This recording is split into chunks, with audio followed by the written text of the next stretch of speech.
Hallelujah. Hallelujah. Hallelujah. Ẹ jẹ́ á gbàdúrà orúkọ Jésù. Orúkọ Jésù. Ọlọ́run ìpìlẹ̀ṣẹ̀ ohun gbogbo, a gbé ọ̀gá fún oore ọ̀fẹ́. A yìn ọ́ lógo fún àánú rẹ̀ Ọlọ́run lórí ayé wa. Ẹni mọ́ Ísírẹ́lì a yìn ọ́. Fọwọ́ agbára rẹ̀ a gbé ọ̀gá. Fọwọ́ ìyanu rẹ̀ lórúkọ Jésù Olúwa gbọpẹ́ wa. Wọ́n tó pọ̀ ní pàtàgbára wa lọ́fún gbogbo ògo wa fún lónìí. Ọlá gbogbo èèyàn fún. Gbogbo ọlá ńlá ìwọ la fi fún. Ẹni mọ́ Ísírẹ́lì lórúkọ Jésù Olúwa gbọpẹ́. Olúwa gbà yín. Bàbá lónìí Olúwa nawọ́ agbára rẹ̀ jáde. Lónìí Olúwa nawọ́ ìyanu rẹ̀ jáde. Olúwa jẹ́ a rí ọ. Ẹni mọ́ Ísírẹ́lì jẹ́ a rí ọ. Ẹni mọ́ Ísírẹ́lì jẹ́ a rí ọ. Ẹni tó pọ̀ ní pàtàgbára jẹ́ a rí ọ. Nawọ́ agbára rẹ̀ bàbá. A ó sì máa gbé ọ̀gá, a ó sì máa yìn ọ́ lógo. Láì lórúkọ Jésù Kristi Olúwa tó olùgbàlà wa. Àmín. Ọlọ́run bẹ̀rẹ̀ sí yìn Jésù yìí lógo lọ́wọ́lọ́wọ́. Ẹ ká gbé Jésù yìí ga fún oore ọ̀fẹ́ ńlá tó fún wa o. Ọwọ́ àánú rẹ̀ àtọwọ́ agbára rẹ̀ lórí ayé wa ni. Ẹ ká gbé ga fún oore ọ̀fẹ́ tó dájú. Ọba tí ò dojú tì ọ́. Dúpẹ́ lọ́wọ́ Jésù yìí pé Jésù ó ṣé o. Lórí ayé mi ó máa ṣe. Lórí ilé mi ó máa ṣe. Jésù ó máa ṣe o. Dúpẹ́ lọ́wọ́ Jésù yìí. Dúpẹ́ lọ́wọ́ Jésù yìí. Ọba tó pọ̀ ní pàtàgbára Olúwa máa ṣe. Ẹ ká dúpẹ́ lọ́wọ́ Ọlọ́run yìí. Ẹ ká dúpẹ́ lọ́wọ́ Ọlọ́run tó pọ̀ ní pàtàgbára. Ọba tó ní gbogbo agbára lọ́wọ́, dúpẹ́ lọ́wọ́ rẹ̀ sẹ́ fún ohun tó ṣe nínú ayé rẹ ni. Olúwa o ṣeun. Olúwa o ṣeun lórí ayé mi gbogbo. Olúwa o ṣeun lórí iṣẹ́ mi gbogbo. Olúwa o ṣeun lórí àwọn ọmọ mi gbogbo. Dúpẹ́ lọ́wọ́ Ọlọ́run yìí. Ọlọ́run mi ó máa ṣe. Dúpẹ́ lọ́wọ́ ẹni tó ṣẹ̀dá rẹ. Dúpẹ́ lọ́wọ́ ẹni tó dá ọ. Ọba tó dojú ìgbàlà tì ọ́. Ọba tó fi ọ́ sílẹ̀. Òun náà mo fẹ́ kó fi gbogbo ògo yìí fún. Gbogbo ọlá ńlá yìí fẹ́ kó fún Jésù yìí. Jésù mi ó máa ṣe. Jésù mi ó máa ṣe. Ẹni mọ́ Ísírẹ́lì ó ṣe. Ìwọ tó pọ̀ ní pàtàgbára lórí ayé mi ó ṣe. Ọlọ́run mi ó máa ṣe. Ọlọ́run gbé Ọlọ́run ìga lọ́wọ́lọ́wọ́ àìforí nínú ayé rẹ ni. Bẹ́ẹ̀ kó yìn lórí iṣẹ́ rẹ gbogbo. Bẹ́ẹ̀ kó yìn nínú ayé ọmọ rẹ. Ọlọ́run ó máa ṣeun. Ẹni tó pọ̀ ní pàtàgbára ó ṣe. Ìwọ tó ní gbogbo agbára lọ́wọ́ mo yìn ọ́.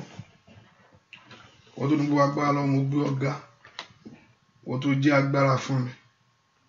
Ìwọ tó jẹ́ ìyìn fún mi. Ìwọ tó jẹ́ ìyìn lógo nínú ayé mi.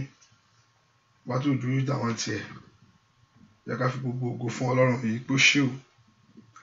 Ó ṣé lórí ayé rẹ, ó máa ṣe lórí ayé mi. Ó ṣeun ṣeun ṣeun ṣeun. Ọlọ́run Ísírẹ́lì ó ṣe. Ó ṣeun ṣeun lórí ilé mi gbogbo. Ó ṣeun ṣeun lórí ayé ọmọ mi gbogbo. Dúpẹ́ lọ́wọ́ Ọlọ́run. Fọpẹ́ fún. Fi ìyìn fún Olódùmarè yìí. Bẹ́ẹ̀ kó gbéga ní àṣálẹ́ yìí tàbí àárọ̀ ní àgbà jẹ́ lákòókò rẹ̀. Dúpẹ́ lọ́wọ́ Ọlọ́run pé Ọlọ́run ó ṣe o. Ó ṣe ọba tí ò jẹ́ kí ìbànújẹ́ jẹ́ tèmi. Ọba tí ò gbọ̀tá láyé láti borí ayé mi. Dúpẹ́ lọ́wọ́ rẹ̀ sẹ́. Ọba tí ò fi ọ́ sí ogun èèyàn lọ́wọ́. Ẹni dúpẹ́ lọ́wọ́ Jésù. Jésù ó ṣe. Ọlọ́run mi ó máa ṣe. Jésù ó ṣe. Ẹlẹ́dàá mi ó máa ṣe. Ìwọ tó pọ̀ ní pàtàgbára ó ṣe o. Ìwọ tó ní gbogbo agbára lọ́wọ́ ó ṣe. Mo yìn ọ́. Mo yìn ọ́. Mo yìn ọ́. Mo yìn ọ́. Mo yìn ọ́ lógo. Mo yìn ọ́ lógo. Mo yìn ọ́ lógo, mo gbé ọ̀gá. Mo yìn ọ́ lógo fún àánú tí mo rí gbà. Mo yìn ọ́ lógo fún oore ọ̀fẹ́ tó fún ayé mi ni. mo yìn ológo torí pé o jẹ́ bàbá fún mi. Dúpẹ́ lórí torí jẹ́ bàbá fún ọ, ó jẹ́ agbára fún ọ. Dúpẹ́ lọ́wọ́ Ọlọ́run yìí, dúpẹ́ fún oore ọ̀fẹ́ Ọlọ́run, oore ọ̀fẹ́ Ọlọ́run àtàánú rẹ̀, àtẹwà rẹ̀ lórí ayé rẹ ni. Wọn náà fẹ́ kó fi gbé Jésù yìí ga, gbé ga sẹ́. Jésù ṣe o, onítọ́jú ayé mi ó ṣe, olùpamọ́ mi ó mà ṣe, olùjí mi ó mà ṣe, ọlọ́wọ́ gbogbo ọ̀rọ̀ ó ṣe. Wọ́n tó gba ayé mi lọ́wọ́ ọ̀fìn ọ̀tá, wọ́n tó gba ayé ọmọ mi, wọ́n tó gbà mí. Dúpẹ́ lọ́wọ́ Jésù ipò ṣe o, Jésù ṣe o. Mo fi ìyìn fún ọ, bẹ́ẹ̀ fi ìyìn fún sẹ́. Jésù olùràpadà wa. Dúpẹ́ lọ́wọ́ Ọlọ́run aláyọ̀. Mo ní ọpẹ́ lèèyàn fi ń gbà rí níwájú Olúwa. Bẹ́ẹ̀ kó lọ sẹ́wọ̀n náà rẹ̀ pẹ̀lú ọpẹ́. Ìyìn rẹ̀ jẹ́ kí ìyìn rẹ̀ kó kún inú rẹ̀ sẹ́. Ọlọ́run mo gbé ọ̀gá o. Jésù ṣe o ṣe o ṣe o ṣe o ṣe o ṣe inú ilé mi gbogbo, o ṣe inú ayé ọmọ, o ṣe inú ayé bàbá, o ṣe inú ilé mi, o ṣe inú ilé mi ṣe. Jésù ṣe, mo yìn ọ́ lógo, mo yìn ọ́, mo gbé ọ̀gá, mo yìn ọ́. Dúpẹ́ lọ́wọ́ Ọlọ́run yìí, alágbára. Alágbára ni bàbá, alágbára, alágbára ni ọmọ,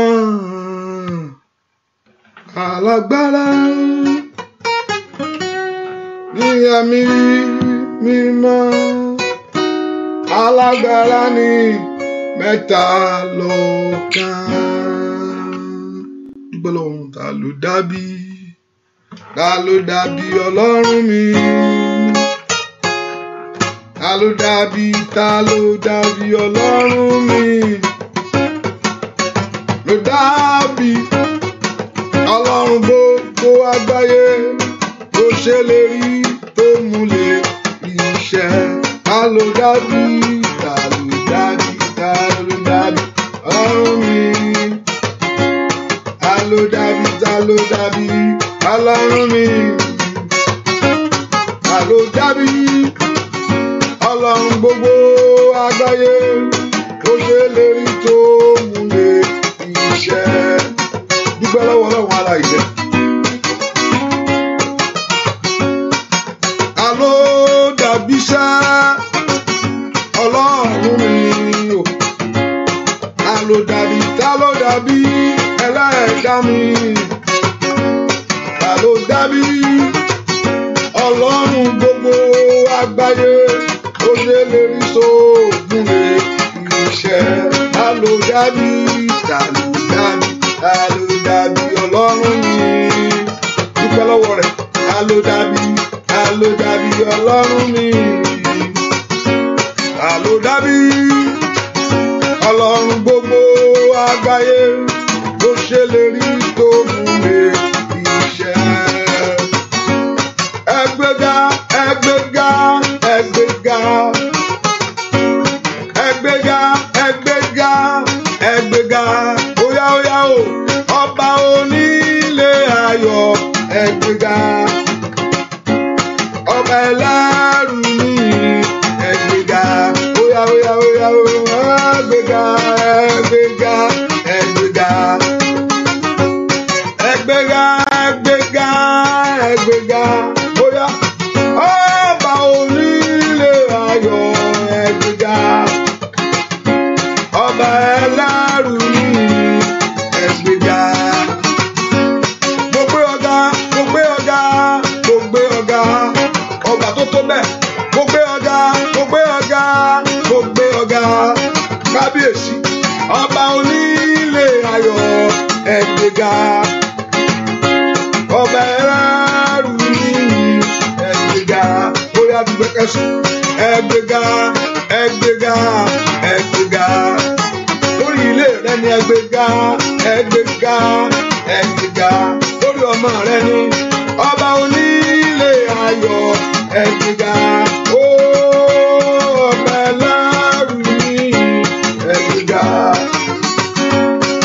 ọmọ lórí ohun gbogbo. Ọba tó dáyé rẹ̀ ṣiṣẹ́, ọba tí òjò sọkún, olùpèsè rẹ ni, olùjí rẹ ni sá. Ọba tó dáyé rẹ̀ sí, mo pẹ́ fún, mo gbé ọ̀gá, mo gbé ọ̀gá, mo gbé ọ̀gá lórí ayé mi, mo gbé ọ̀gá, mo gbé ọ̀gá, mo gbé ọ̀gá lórí iṣẹ́ mi. Ọba onílé ayọ̀ ẹ̀gbẹ́gà, ọba ẹlẹ́rù ní ẹ̀gbẹ́gà, óyá óyá óyá ẹ̀gbẹ́gà, ẹ̀gbẹ́gà, ẹ̀gbẹ́gà, kábíyèsí, ẹ̀gbẹ́gà, ẹ̀gbẹ́gà, ẹ̀gbẹ́gà, Jésù, ọba onílé ayọ̀ ẹ̀gbẹ́gà, ọba ẹlẹ́rù ní ẹ̀gbẹ́gà, báyìí lọ. Ọlọ́run mi, èmi jẹ́wọ́ rẹ pé ìwọ l'Olúwa, àwa yìn ọ́, àwa yìn ọ́. Ọlọ́run mi, èmi jẹ́wọ́ rẹ pé ìwọ l'Olúwa, Olúwa àwa yìn ọ́. Kábíyèsí, àwa jẹ́wọ́ rẹ pé ìwọ l'Olúwa, óyá óyá àwa yìn ọ́.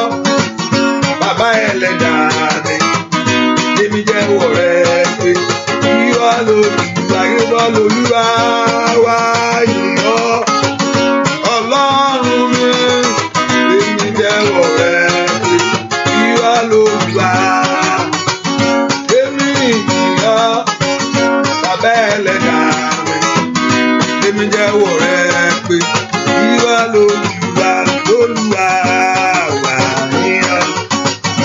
Àwa, èmi jẹ́wọ́ rẹ pé ìwọ l'Olúwa. Dúpẹ́ lọ́wọ́ Ọlọ́run ọba tí ò fi ọ́ sílẹ̀, ọba tí ò dojú ìgbàgbọ́ tì ọ́. Dúpẹ́ lọ́wọ́ Jésù pé ó mọ̀ ṣe lórí ayé rẹ ni, tó fi gbogbo èní dúpẹ́ lọ́wọ́ rẹ̀, ó tó bẹ̀ ojú bẹ́ẹ̀ lọ. Tó fi gbogbo èní yìn, ó mọ̀ tó bẹ́ẹ̀, ó mọ̀ ju bẹ́ẹ̀ lọ. Ohun tó ṣe ń gbàdúrà pa, bọ̀ mo ṣe ń gbàdúrà fún nǹkan kan náà. Wà láàyè rẹ mọ̀ ga lọ́pọ̀lọpọ̀. Ó dúpẹ́ lọ́wọ́ Jésù. Nítorí pé o tiẹ̀ wà sẹ́, nítorí pé o wà láàyè, ìrètí ń bẹ. Ohun tí ọ̀tá ò mú lọ́wọ́ ayé rẹ nu, tọ́lọ́run ò gbà. Ọba tí ò jẹ́ kí ọ̀tá mú ẹ̀mí rẹ lọ. Ọ̀tá fẹ́ ṣe ju bẹ́ẹ̀ lọ pé ẹja mọ́ lọ. Ṣùgbọ́n Ọlọ́run ó ti torí pé òun ṣì dí ètò rẹ fún ọ pé kíní yẹn yóò ṣẹlẹ̀. Torí pé tẹ́ ẹ̀mí rẹ bá wà, ó di dandan, ó dán kí ìyanu rẹ ṣẹlẹ̀ sẹ́. Òun náà ni mo fẹ́ kó fọpẹ́ fún Ọlọ́run yìí. Olúwa mà ṣe mu lórí ayé mi. Òkú tó ti kú kò lè yìn ọ́ o Jésù. Tó rí pé mo wà o, mo yìn ọ́ o bàbá. Dúpẹ́. Òkú tó ti kú kò lè yìn ọ́ o Jésù. Torí pé mo wà, mo yìn ọ́ o bàbá. Dúpẹ́ lọ́wọ́ rẹ̀. Òkú tó ti kú kò lè yìn ọ́ o Jésù. Torí pé mo wà, mo yìn ọ́ o bàbá. Dúpẹ́ lọ́wọ́ Ọlọ́run alààyè. Òkú tó ti kú kò lè yìn ọ́ o Jésù. Ipò mo wà, mo yìn ọ́ o bàbá. Mo yìn ọ́ o bàbá. Mo yìn ọ́ o bàbá. Lórí ayé rẹ ni. Mo yìn ọ́ o bàbá. Lórí ayé rẹ ni. Mo yìn ọ́ o bàbá. Lórí ọmọ ń bọ̀. Mo yìn ọ́ o bàbá. Ìyanu rẹ yóò ṣẹlẹ̀, ó bẹ̀rẹ̀ níṣẹ́. Mo yìn ọ́ o bàbá. Ọ̀nà rẹ yóò là, ó yá dúpẹ́. Mo yìn ọ́ o bàbá. Lórí ìrìn àjò ayé rẹ níṣẹ́. Mo yìn ọ́ o bàbá. Gbogbo ayé yóò gbọ́. Mo yìn ọ́ o bàbá. Lórí ọmọ rẹ ni.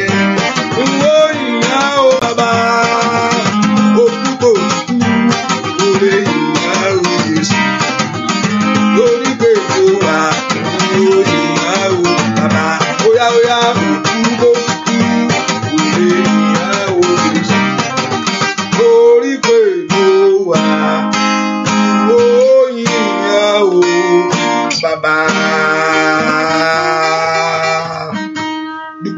Jésù ṣe Olúwa ṣe lórí ayé mi gbogbo gbọ́ àdúrà lórúkọ Jésù Kristi Olúwa wa orúkọ Jésù Olúwa dárí ẹ̀ṣẹ̀ mi jì mí ẹ̀ṣẹ̀ má jẹ́ ó dènà àdúrà mi ẹ̀ṣẹ̀ mi má jẹ́ ó jà mí lólè ẹ̀ṣẹ̀ mi má jẹ́ ó jí oore mi gbé orúkọ Jésù kọ́lọ́run kó dárí gbogbo àṣírí jì ọ́ gbogbo àṣírí rẹ gbogbo èyí tí ò ń jẹ́ kó rí ọwọ́ Ọlọ́run gbogbo àṣírí mi gbogbo èyí tí ò ń jẹ́ kí ògo rẹ̀ kó farahàn lórí ayé mi gbogbo àṣírí mi gbogbo èyí tí ò ń jẹ́ kí n rí ọlá rẹ̀ sẹ́ Olúwa dárí àṣírí mi jì mí gbogbo ẹ̀ṣẹ̀ mi bàbá Olúwa dáríjì Ọlọ́run gbàdúrà kó Olúwa kó dáríjì ọ́ mo tọ̀ wá ní àṣálẹ́ yìí Olúwa mo tọ̀ wá ní àṣálẹ́ yìí jẹ́ n rí àánú ńlá rẹ gbà orúkọ Jésù Olúwa jẹ́ n rí àánú ńlá rẹ gbà ó bá porúkọ Jésù dáadáa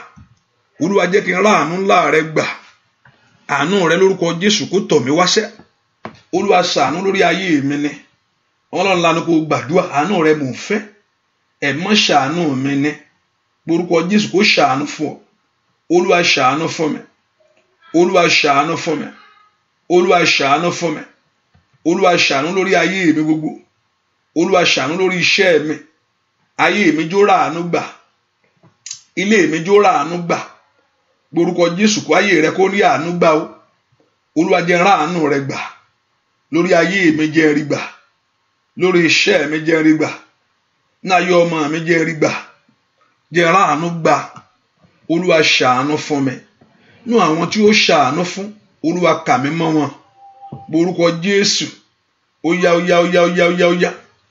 Olúwa ṣàánú fún mi nú àwọn tí ó ráàánú gbà níwájú rẹ Olúwa ṣàánú fún mi Ọlọ́run gbàdúrà kó béèrè fún àánú lọ́wọ́ Ọlọ́run pé kí ayé rẹ kó ráàánú gbà ayé mi jó rí àánú gbà iṣẹ́ mi jó ráàánú gbà ilé mi jó ráàánú gbà ọ̀nà mi gbogbo jó ráàánú gbà Ọlọ́run fún mi ní àánú rẹ ṣẹ Olúwa ṣàánú fún mi Olúwa ṣàánú fún mi Olúwa ṣàánú fún mi Olúwa ṣàánú fún mi Olúwa ṣàánú fún mi Olúwa ṣàánú fún mi Olúwa ṣàánú fún mi Olúwa ṣàánú fún mi Olúwa ṣàánú fún mi orúkọ Jésù Olúwa ṣàánú fún mi Olúwa ṣàánú fún mi gbọ́ àdúrà lórúkọ Jésù Kristi Olúwa wá ẹ̀yin mélòó lẹ ti kọ lẹ ní nǹkan tẹ́ kọ sílẹ̀ ẹ̀yin mélòó lẹ ti kọ nǹkan lẹ̀ pé nǹkan nínú ọdún yìí pé wọ́n tí mo fẹ́ nú àdúrà rèé mo fẹ́ kó lọ kọ́lẹ̀ ohun tó ń fẹ́ nú àdúrà yìí mo fẹ́ kó kọ́lẹ̀ mo mọ̀ pé lónìí a máa gbàdúrà nípa a máa gbàdúrà lómi pẹ̀lú omi lénìí which is the last day ṣùgbọ́n láàárọ̀ yìí okay I did okay so tó bá ti di the last thing that we do is the oil. I mean, you anoint ourselves, and it has to be 3 days. ṣùgbọ́n kó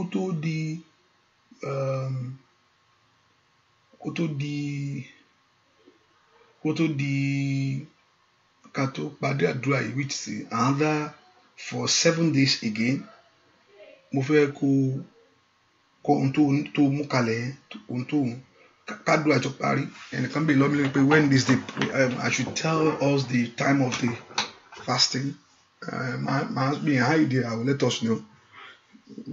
There's no any problem about telling us the date. Kí lè mọ̀ kò mọ̀ bá wo oúnjẹ lójú kò máa mọ lójú kò lè mọ bó ṣe gbé jẹ kíákíá àbí hallelujah. So for 7 days of this mo fẹ́ gbàdúrà lórí ohun tó kọ yẹn àní ọjọ́ kọ̀ọ̀kan lóhun tó kọ yẹn mo fẹ́ kó mú èso èyí tó máa yàtọ̀ síra wọn wá. After then for 3 days we anoint ourselves. Ohun tí wàá sọ rèé onú àdúrà rèé ohun tó sọ nú àdúrà rèé pé Olúwa jẹ́ kí kíní kó ní èso jáde fún mi. Olúwa jẹ́ kí kíní kó ní èso jáde kó mú èso jáde. Ohun tó ń ṣe ni pé àdúrà òun gbìn ni òun gbàdúrà Olúwa ràn mí lọ́wọ́ òun gbìn lẹ́ni kó wá mú èso jáde fún ẹ, kí àdúrà rẹ kó wá mú èso jáde, àdúrà rẹ kó mú èso jáde. So ohun tí mo fẹ́ kó mú dání èso yẹn náà tó mú láti fi hàn fún Ọlọ́run pé ó farahàn, yóò sì farahàn. So tó bá di 3 days tí àdúrà máa parí, you anoint ourselves. 3 days tí àdúrà máa parí, for 3 days you anoint yourself. Fún ọjọ́ mẹ́ta láti lọ kíkíní yẹn, I anoint myself for it. I anoint myself for it. Láàárọ̀ yìí I was just even by the moment not I'm thinking, so when I say tí n bá gbàgbé nǹkan, tí n bá rántí padà mọ̀ pé Ọlọ́run fẹ́ kí n sọ̀rọ̀ nípa ẹ̀ nìyẹn. Tí Ọlọ́run bá bá mi sọ̀rọ̀ ọkàn, tí n bá tiẹ̀ tó bá kú lọ́kàn mi, mo tó bá padà wá, I know that okay, maybe there's a sign that kí n máa fojú fo. For 3 days you anoint yourself, mọ̀ pé ó máa parí léèrè ni. And for 3 days you anoint yourself. Ní ìparí àdúrà yìí, you anoint yourself for 3 days. Fún àmì, but for those 7 days, mo fẹ́ kó mọ̀ pé wà á ń gbàwẹ̀, okay? So ohun èso yẹn mú wá, but kọ ohun tó ní kalẹ̀ yẹn mo fẹ́ kó fún ọjọ́ méje. Mo fẹ́ kó gbàdúrà lórí kíní pé Ọlọ́run, àdúrà mi rèé, yóò wá sí ohun tí mò ń béèrè rèé, ohun tí mò ń béèrè rèé. Tí wọ́n tó bá ti kọ́lẹ̀ bẹ̀rẹ̀ sí lọ́kọ kíní yẹn lẹ̀, ohun tó fẹ́ kọ́ Ọlọ́run kó ṣe fún ẹ náà àdúrà yìí. Àṣà nídìí, èyí pé kákọ̀ gbàdúrà ni ó máa nídìí tó fi ń gbàdúrà pé Ọlọ́run, Olúwa ohun tí mo fẹ́ o, mi ì mọ̀ ohun tó bá lè jẹ́, ìwọ ló mọ̀ ohun tó jẹ́. Ṣùgbọ́n nínú àdúrà la máa lọ sókè fọjọ́ méje pé Olúwa. So I have to look at the date.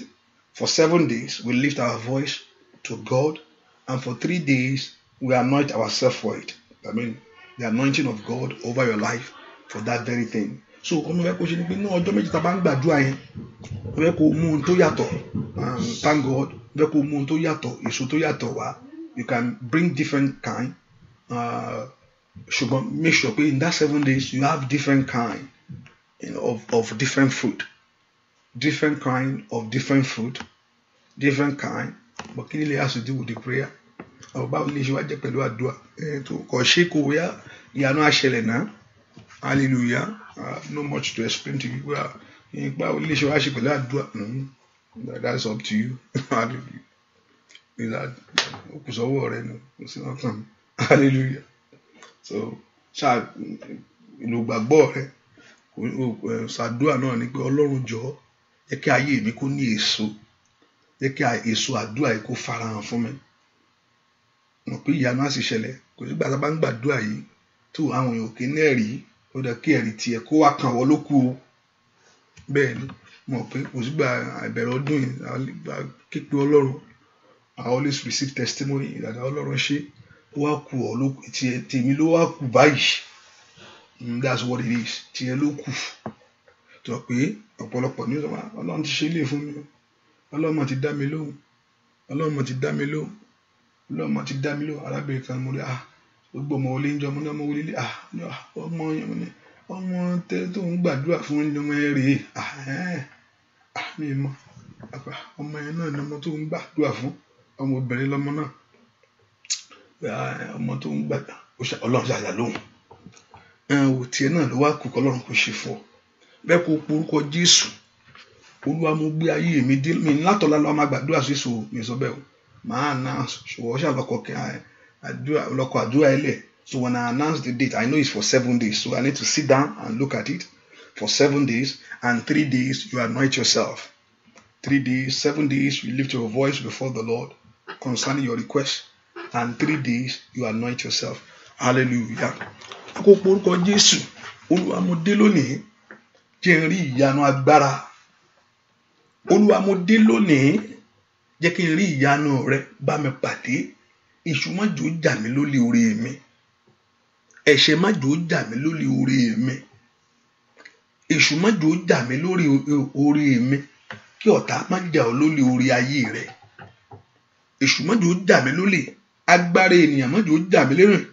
Ipá ènìyàn má jò jà mí lórí orí ayé mi. Olúwa mo gbé ayé mi dé o. Mo gbé orí mi dé. Porúkọ Jésù. Màṣítà ló takó dàbúndà ó ṣàtáyàbá. Ẹ porúkọ Jésù dáadáa. Olúwa mo gbé ayé mi dé. Olúwa mo gbé iṣẹ́ mi dé, Olúwa mo gbé ilé mi dé. Ẹ pe orúkọ Jésù. Ọ̀tá má jò jà mí lólè ohun rere. Olúwa dá mi lóhùn níbi àyè ńlá. Ìwọ mo gbé ayé mi tọ̀ wá. Ọ̀tá má jò jóre mi gbé. Ṣèbú ọ ló ní ká béèrè. Mo ní ìgbàgbọ́ pé ẹni tó ní ká béèrè yẹn ó fẹ́ fún wa ni, kò lè sọ pé ẹ béèrè. Ẹni kò lè sọ pé ẹ béèrè. Ó tún sọ pé ẹni tí ń béèrè ní rí gbà. Ó tún sọ náà rẹ̀ pé ẹni tó máa ń béèrè ló máa ń rí gbà. So ẹni tó wàá béèrè nǹkan kò lè rí nǹkan kan. Ẹ pe orúkọ Jésù. Kí ló ń béèrè lọ́wọ́ Ọlọ́run? Kí ló ń sọ níwájú Olúwa lónìí? Ọ̀tá má jò jà mí lóhùn rere. Èṣù má jò jíre mi gbé. Gbogbo agbára tó ń jíre gbé, gbogbo agbára tí ń gbére sálọ, gbogbo agbára tí ń dènà eré. Ó sọ fún ọ̀rọ̀ rẹ̀ pé ó ní ask and it shall be given unto you, seek ye shall found, knock it shall be opened unto you. Ó ní ẹ wá, ó ní ìyanu yẹn yóò ṣẹlẹ̀. Ẹ pe orúkọ Jésù. Gbogbo agbára tí ń pọ́n mi lójú o, gbogbo agbára tí ń jà mí lórí ohun rere, ẹ̀ṣẹ̀ ni ohunkóhun tó bá lè jẹ́. Ó ní tí bá pa ẹ̀ṣẹ̀ ní ọkàn mi, Olúwa kì yóò gbóhùn mi. Ohunkóhun tó bá lè jẹ́ èyí tí ń jà mí lórí ohun rere, Olúwa lónìí jẹ́ ráàánú rẹ̀. He said for everyone that asks to receive it. Ó ní everyone, gbogbo èèyàn tí ń béèrè ló máa rí gbà. Everyone, he said everyone that asks it receive it, and he that seeketh find it. Ó ní everyone tó bá wá ó máa rí, tó bá béèrè ó yẹ kó rí gbà. And to him that knocketh it shall be opened. Ruta kaliba sondura takaba. Ẹ porúkọ Jésù. Olúwa, ọ̀tá mi má jò jà mí lólè ohun rere. Gbogbo agbára jíregbé, agbére sálọ, abarejẹ́, ẹni tó fẹ́ pé ògo rẹ̀ farahàn lórí ayé mi. Every power robbing me of my glory. Gbogbo agbára jíregbé, agbére ayé mi lọ. Ẹ porúkọ Jésù. Ẹni tí ń jà mí lólè ohun rere. Ẹ porúkọ Jésù sẹ́. Ọlọ́run jọ̀ọ́, Olúwa bá mú. Jẹ́ kí àánú rẹ̀ múre lé mi lọ́wọ́ ní ọdún yìí. Jẹ́ kí àánú rẹ̀ múre lé mi lọ́wọ́ ní ọdún yìí. Ọmọ Ọlọ́run lanu kó gbàdúrà. Jẹ́ kí àánú rẹ̀ kó múre lé mi lọ́wọ́ ní ọdún yìí. Porúkọ Jésù. Jẹ́ kí àánú rẹ̀ jó múre lé mi lọ́wọ́ ní ọdún yìí. Ẹ porúkọ Jésù dáadáa. Mazira babo satola bayabo. Porúkọ Jésù. Oya. Jẹ́ kí àánú rẹ̀ ní orúkọ Jésù kó múre lé mi lọ́wọ́ ní ọdún yìí. Ẹ porúkọ Jésù bí tẹ wàṣẹ. Oya gbàdúrà. Jẹ́ kí àánú Ọlọ́run kó múre lé mi lọ́wọ́ ní ọdún yìí. Àánú Olúwa múre lé mi lọ́wọ́ ní ọdún yìí o. Àánú Olúwa múre lé mi lọ́wọ́ ní ọdún yìí. Àánú Ọlọ́run múre lé mi lọ́wọ́ ní ọdún yìí. Ní orúkọ Jésù. Àánú Ọlọ́run múre lé mi lọ́wọ́ ní ọdún yìí. Ratakatalabo. Porúkọ Jésù bí tó wàṣẹ. Àánú Ọlọ́run alààyè. Ó yá múre lé mi lọ́wọ́ nínú ọdún yìí ni. Ní orúkọ Jésù. Mazuda kata marope rusata litare baro shatelebo. Porúkọ Jésù dá. Àánú Ọlọ́run ó yá kó múre lé mi lọ́wọ́ ní ọdún yìí. Àánú Ọlọ́run kó wá ayé mi rí. Ọmọ Ọlọ́run lanu kó gbàdúrà. Orúkọ Jésù. Ní orúkọ Jésù. Ní orúkọ Jésù. Ní orúkọ Jésù. Àánú Ọlọ́run ó yá kó múre lé mi lọ́wọ́ ní ọdún yìí. Àánú Ọlọ́run kó wá ayé mi rí. Ẹ gbàdúrà bí tẹ wà sẹ́. Rabababa ṣàǹjẹrẹbó kapa. Orúkọ Jésù. Àánú Ọlọ́run múre lé mi lọ́wọ́ ní ọdún yìí. Orúkọ Jésù dáadáa. Àánú Ọlọ́run múre lé mi lọ́wọ́ ní ọdún yìí. Ní orúkọ Jésù. Àánú Olódùmarè múre lé mi lọ́wọ́. Ní orúkọ Jésù. Àánú Ọlọ́run kó wá ayé mi rí. Àánú Ọlọ́run kó wá iṣẹ́ mi rí. Ẹ pe orúkọ Jésù. Gbọ́ àdúà lórúkọ Jésù Kristi Olúwa wa. Orúkọ Jésù. Olúwa jọ̀ọ́. Àánú rẹ jó dájú fún mi. Àánú rẹ jó dájú fún mi. Àánú rẹ jó dájú lórí ilé mi. Orúkọ Jésù dáadáa bí tó wà sẹ́. Àánú rẹ kó dájú lórí iṣẹ́ mi. Àánú rẹ kó dájú nínú ayé àwọn ọmọ mi gbogbo. Ẹ pe orúkọ Jésù. Àánú Ọlọ́run dájú lórí ayé mi lónìí. Ẹ pe orúkọ Jésù dáadáa. Olúwa jẹ́ kí àánú rẹ dájú. Orúkọ Jésù sẹ́. Àánú Ọlọ́run kó dájú lórí iṣẹ́ mi gbogbo. Gbọ́ àdúà lórúkọ Jésù Kristi Olúwa wa. Ìwọ tó ti share prayer bá mi share. Because ó yẹ ká ti máa ṣoore ọ̀fẹ́ báyìí ni, ṣùgbọ́n ẹ má bínú. Hallelujah. I'll just make sure I'm here. Hallelujah. And make sure you share it. Call somebody, those that you know that you're on the phone. Call them. And that's only people that are almost, are old. much. I want to on the phone. I hold everybody, but most of the people in the phone, I hold them a lot because I want much. But me, I live a drove. Me, simple, me, I come and hallelujah. But a notification to on Facebook, YouTube, maybe on radio, you listen to it later. But I want to on the phone. So please share it. Ìròyìn ayọ̀ ni mò ń retí lọ́jọ́ gbogbo. Ìròyìn ayọ̀ yẹ kó ṣẹlẹ̀ láyé mi. Ìròyìn ayọ̀ ni mò ń retí lọ́jọ́ gbogbo. Ìròyìn ayọ̀ yẹ kó ṣẹlẹ̀ láyé mi. Ìròyìn ayọ̀ ni mò ń retí lọ́jọ́ gbogbo. Àdúrà yìí. Ìròyìn ayọ̀ yẹ kó ṣẹlẹ̀ láyé mi. Ìròyìn ayọ̀ ni mò ń retí lọ́jọ́ gbogbo. Ìròyìn ayọ̀ yẹ kó ṣẹlẹ̀ láyé mi. Ìròyìn ayọ̀ ni mò ń retí lọ́jọ́ gbogbo. Ìròyìn ayọ̀ yẹ kó ṣẹlẹ̀ láyé mi.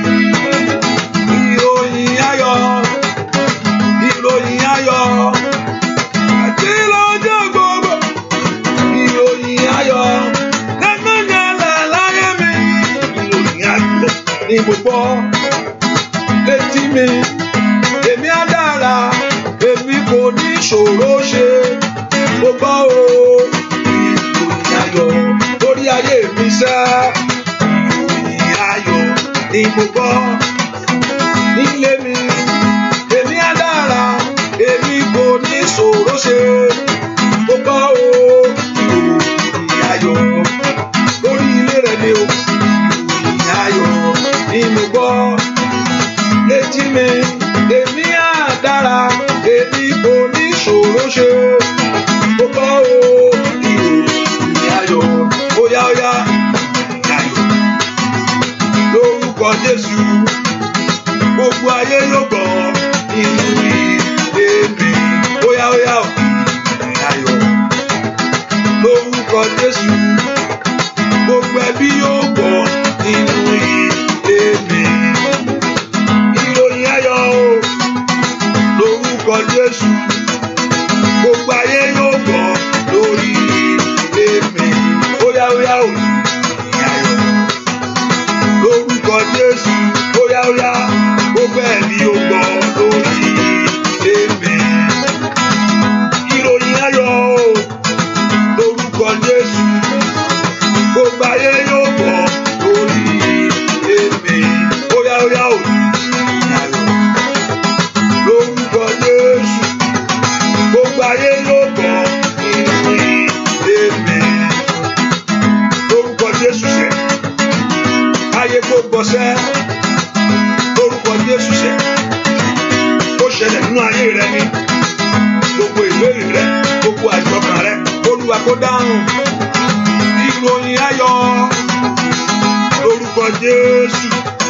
Gbogbo ayé yóò gbọ́ lórí iṣẹ́ mi. Óyá ìròyìn ayọ̀ lórúkọ Jésù. Gbogbo ayé yóò gbọ́ lórí ilé mi. Ìròyìn ayọ̀ lórúkọ Jésù. Gbogbo ẹ̀mí yóò gbọ́ lórí iṣẹ́ mi. Óyá ìròyìn ayọ̀ lórúkọ Jésù. Gbogbo ayé yóò gbọ́ lórí ilé mi. Óyá gbogbo ayé yóò gbọ́ lórí ilé mi. Óyá gbogbo ayé yóò gbọ́ lórí ilé mi. Gbogbo ayé yóò gbọ́ lórí iṣẹ́ mi. Óyá gbogbo ayé yóò gbọ́ lórí ilé. Lórúkọ Jésù. Gbogbo ayé yóò gbọ́ lórí ilé. Lórúkọ Jésù. Gbogbo ayé yóò gbọ́ lórí iṣẹ́ mi. Orúkọ ó dẹ́ kó ṣẹlẹ̀ ní ọdún inú ayé mi o. Ìwọ ìròyìn ayọ̀ sẹ́. Ìwọ ìròyìn ayọ̀ Olúwa jọ̀ọ́ ṣẹlẹ̀ ní ilé mi ní ọdún yìí.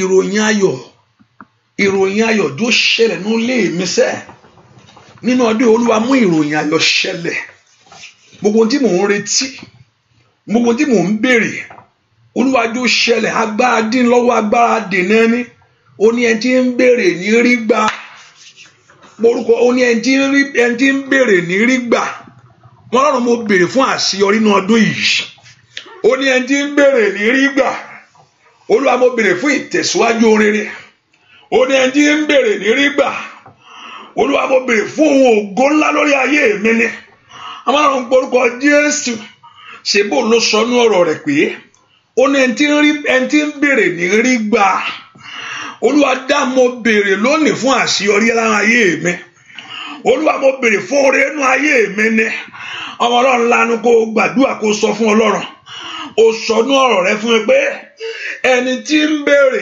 ń béèrè ní rí gbà Olúwa mo béèrè fún rere gbọ́ àdúrà lórúkọ Jésù Kristi Olúwa wá ó lè mọ iye ẹ̀mí bàbá ó wá sọ níbì kan ó ní pé ó sọ ó ní what man is it of you who if son has a bread that if his son has him a bread and he will give him a stone pé ta nínú wa tẹ́ pé tí ọmọ rẹ̀ bá béèrè fún àkàrà èyí tí a fún ní òkúta okay ó ní or if he has a fish will he give him a serpent ṣó lè fún ní ejò ó béèrè fún ẹja bàyẹ̀ bá ń gbéjò lé lọ́wọ́ ó ń ta nínú yín tó lè ṣe bẹ́ẹ̀ okay now he went for that and he said if ye then being evil and I say if ye then no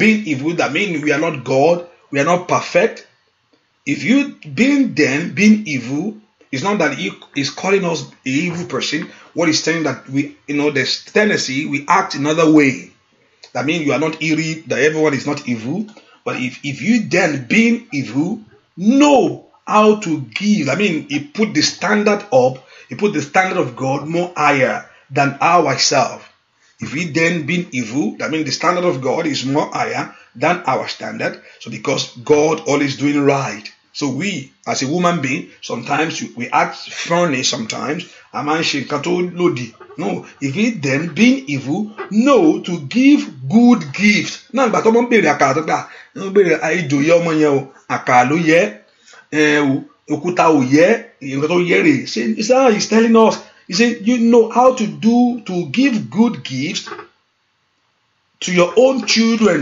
if you know how to give good gifts to your own children how much more shall your Father which is in heaven give good things to them that ask him. So if being us as ẹlẹ́rara o mọ̀ láti ṣe rere fún ọmọ mélòó ni Ọlọ́run wa tó mọ̀ láti fún wa ní ohun tó dára. Okay. Therefore, all things whatsoever ye should that men do to you, do ye unto them. For this is the law and the prophet. So therefore, all things whatsoever ye should that men should do to you, do ye also to them. For this is the law of the prophet. So he was telling us that know how to do right, know how to do good. So let's see, God said that tí àwa bá mọ̀ láti ṣe rere fún àwọn ọmọ wa mélòó ni bàbá wa tí ń bẹ ní Ọlọ́run. The only one thing ṣé èèyàn kàn lè bèrè ní tó fẹ́ ọwọ́ Ọlọ́run anyhow anything no not like that because I know he's a good father. I know he's a good father. So kò yẹ gbogbo nǹkan náà tó ń béèrè ló ń fún ọ because he know that your ability and your strength but there are certain things that is needed in your life. Òun máa sọ pé ohun tó lọ́run gan mọ̀ pé mo ní ìdíkíní ẹni tó ń gbénu lé ó dá kó sanwó lé dandan láti bẹ́ẹ̀ olúwa gbé títì ẹni tó lọ́mọ ó dá kó fọ́mọ lóúnjẹ gẹ́gẹ́ bí ìyá àti ọmọ bá lẹ́nu iṣẹ́ ó dá kó yẹ kó ṣiṣẹ́ lásán kó má rí kó máa ṣiṣẹ́ dànù kí nǹkan máa lọ bí iṣẹ́ kó má rí nǹkan kan tọ́ka sínú ayé rẹ̀ tàbí fún gbogbo ọjọ́ rẹ̀ kàwé kó má fi rí nǹkan kan ṣe. Kó travel lọ sórílẹ̀-èdè wọ́n tó wà lórílẹ̀-èdè lóyìnbó tàbí ibi tó bá wà kó dórí kó má rí nǹkan kan mú bẹ́ẹ̀. Ọlọ́mọ pé kí ni ẹyẹ sòfà tó sọ pé kó rìnrìn àjò yẹn ibo tó ọjà àti bàrà ẹ̀ ń bẹ̀ ṣẹ́ ó ti dé bẹ́ẹ̀ kò sọ fún kó padà lọ́lé ó dẹ kí ìrìn àjò san ọ́ láyé ni. Wọ́n fẹ́ kó mọ̀ ní pé if you know how to give, if we know how to give good gifts to our children, much more our Father that's in heaven tó ń fún àwọn tó ń béèrè. Ẹ ká pe orúkọ Jésù. Olúwa mo béèrè fún àṣeyọrí ni. Olúwa mo béèrè lórí ọmọ pé káyé mi dára ni. Olúwa mo béèrè pé kí ògo rẹ kó ṣẹlẹ̀ lórí ayé mi ni. Ẹ pe orúkọ Jésù. Màdíkàtà làbàbà màsótò tó ra bàbá o. Ó dá kí ìró ayọ̀ dúnú ayé mi sẹ́. Borúkọ Jésù. Màtẹ́lì àbàbò ṣàtẹ̀yàbò. Borúkọ Jésù sẹ́. Ó yá ìró ayọ̀. Lórúkọ Jésù. Gbogbo ayé yóò gbọ́ nínú ayé mi. Ó yá o. Ó ayọ̀. Lórúkọ Jésù. Gbogbo ayé yóò gbọ́ lórí iṣẹ́ mi. Ìró ayọ̀. Lórúkọ Jésù. Gbogbo ayé yóò gbọ́ lórí iṣẹ́ mi. Ó yá ìró ayọ̀. Lórúkọ Jésù. Gbogbo ayé yóò gbọ́ lórí iṣẹ́ mi. Ìró ayọ̀. Lórúkọ Jésù. Gbogbo ẹbí yóò gbọ́ lórí èmi. Ó yá ìró ayọ̀. Bàbá lórúkọ Jésù. Gbogbo ayé yóò gbọ́ lórí èmi. Ẹ porúkọ ní Olúwa yóò ṣẹlẹ̀ ní ọdún yìí. Gẹ́gẹ́ èmi náà di ọlọ́mọ láyé mo béèrè ní. Olúwa yóò ṣẹlẹ̀ nínú ọdún yìí pé kí ọ̀nà là fún mi. Òwúrọ̀ àdàkà power side mẹ́kọ̀ọ́ gbàdúrà sẹ́. Olúwa yóò ṣẹlẹ̀. Olúwa yóò ṣẹlẹ̀. Olúwa yóò ṣẹlẹ̀. Olúwa yóò ṣẹlẹ̀. Olúwa yóò ṣẹlẹ̀. Gbàdúrà lórúkọ Jésù Kristi. Olúwa wá. Má wo bí ó ṣe ṣẹlẹ̀ wọ́n ṣáà gbàdúrà. Ìyanu yẹn á ṣẹlẹ̀. Mọ̀ pé ẹnìkan ó lè máa gbọ́ mi lọ́wọ́ báyìí ó lè wà ní àdúrà mo ti sọ fún yín rí. Báwo ló ṣe máa ṣẹlẹ̀ wọ́n máa rò ó. Ọlọ́run ní agbára má tiẹ̀ kó bí tó wà. Èmi àti ẹni àjọ ń gbàdúrà máa sọ fún ẹjọ́ yẹn mo ní ẹni ẹ ń gbọ́ mi ó lè máa gbọ́ mi báyìí mo yẹn ń sọ̀rọ̀ yẹn ẹni ẹ ń gbọ́ mi àjọ ń gbàdúrà ni èmi àti ẹni yẹn bá ṣe ń gbàdúrà mi máa ẹ̀kọ́ kan mo ní máa ń gbọ́ tátàtà máa ń gbọ́ tíntìní díẹ̀díẹ̀ hallelujah mi ta ti ń gbàdúrà máa ní Olúwa sọ̀rọ̀ kan o pé kọ́dún yìí kó tó parí o ọ̀nà á là fún ẹ pé ìrìn àjò wà wájú ẹ pé wàá rìnrìn àjò nítorí bẹ́ẹ̀ ni ẹ súnmọ́ mi dáadáa ó tiẹ̀ rò bóyá èmi màá tiẹ̀ ṣe lẹ́tà ló ń sọ léèfín pé àwọn rò bóyá ẹni ní plan fún mi èmi ò tiẹ̀ ní kankan lọ́kàn mo kàn ń gbàdúrà àjọ ń gbàdúrà pé ìwọ Ọlọ́run lànà Olúwa lànà ṣùgbọ́n Olúwa sọ pé àníṣe kí ọdún yìí tó parí o ọ̀nà á là fún ẹ wàá kúrò èmi ò dẹ̀ ní plan èmi náà tiẹ̀ ní nǹkan tí mo fẹ́ ṣe ó wù mí bọ́ mi mọ bí mo ṣe fẹ́ kò tiẹ̀ yé mi náà ṣàbùkà àjọ ń gbàdúrà dámú ma ìtìní àdẹ̀gbàdúrà tán òun náà dẹ̀ àbí mo sọ òun náà àbí kọ́tà kan tán ló ń sọ lẹ́nu ló ń ṣàánú àdẹ̀pá èmi gan ti lọ èmi náà rìn àjò oríkàkú lọ́nà tiẹ̀ bó ṣe máa ṣẹlẹ̀ mo sọ fún ẹ pé má tiẹ̀ rò bí ó ṣe ṣẹlẹ̀ ìyanu sì lè ṣẹlẹ̀ ní ayé ẹ o má rò bó ṣe máa ṣẹlẹ̀ má gbọ́ ohun tí ayé ń wí èmi bí Ọlọ́run bá sọ̀rọ̀ lórí ayé rẹ ó dẹ kó ṣẹlẹ̀ òní mo wá bẹ̀ kí Ọlọ́run kó sọ̀rọ̀ jáde nítorí ayé rẹ ni kó dẹ̀ kọ́dún yẹn náà tó parí náà lẹ́nìkan pé mo fẹ́ kó lọ ṣe nǹkan báyìí o mo fẹ́ kó lọ gba passport o àgbèrè ni mo fẹ́ kó lọ bá àwọn group kan báyìí o kọ́dún yẹn tó parí o lémi ọ̀gán tí mi tiẹ̀ lérò èmi ọ̀gán tí mo sọ̀rọ̀ tí n tiẹ̀ mọ bí ó ṣe máa bọ́lọ̀ ṣe máa mọ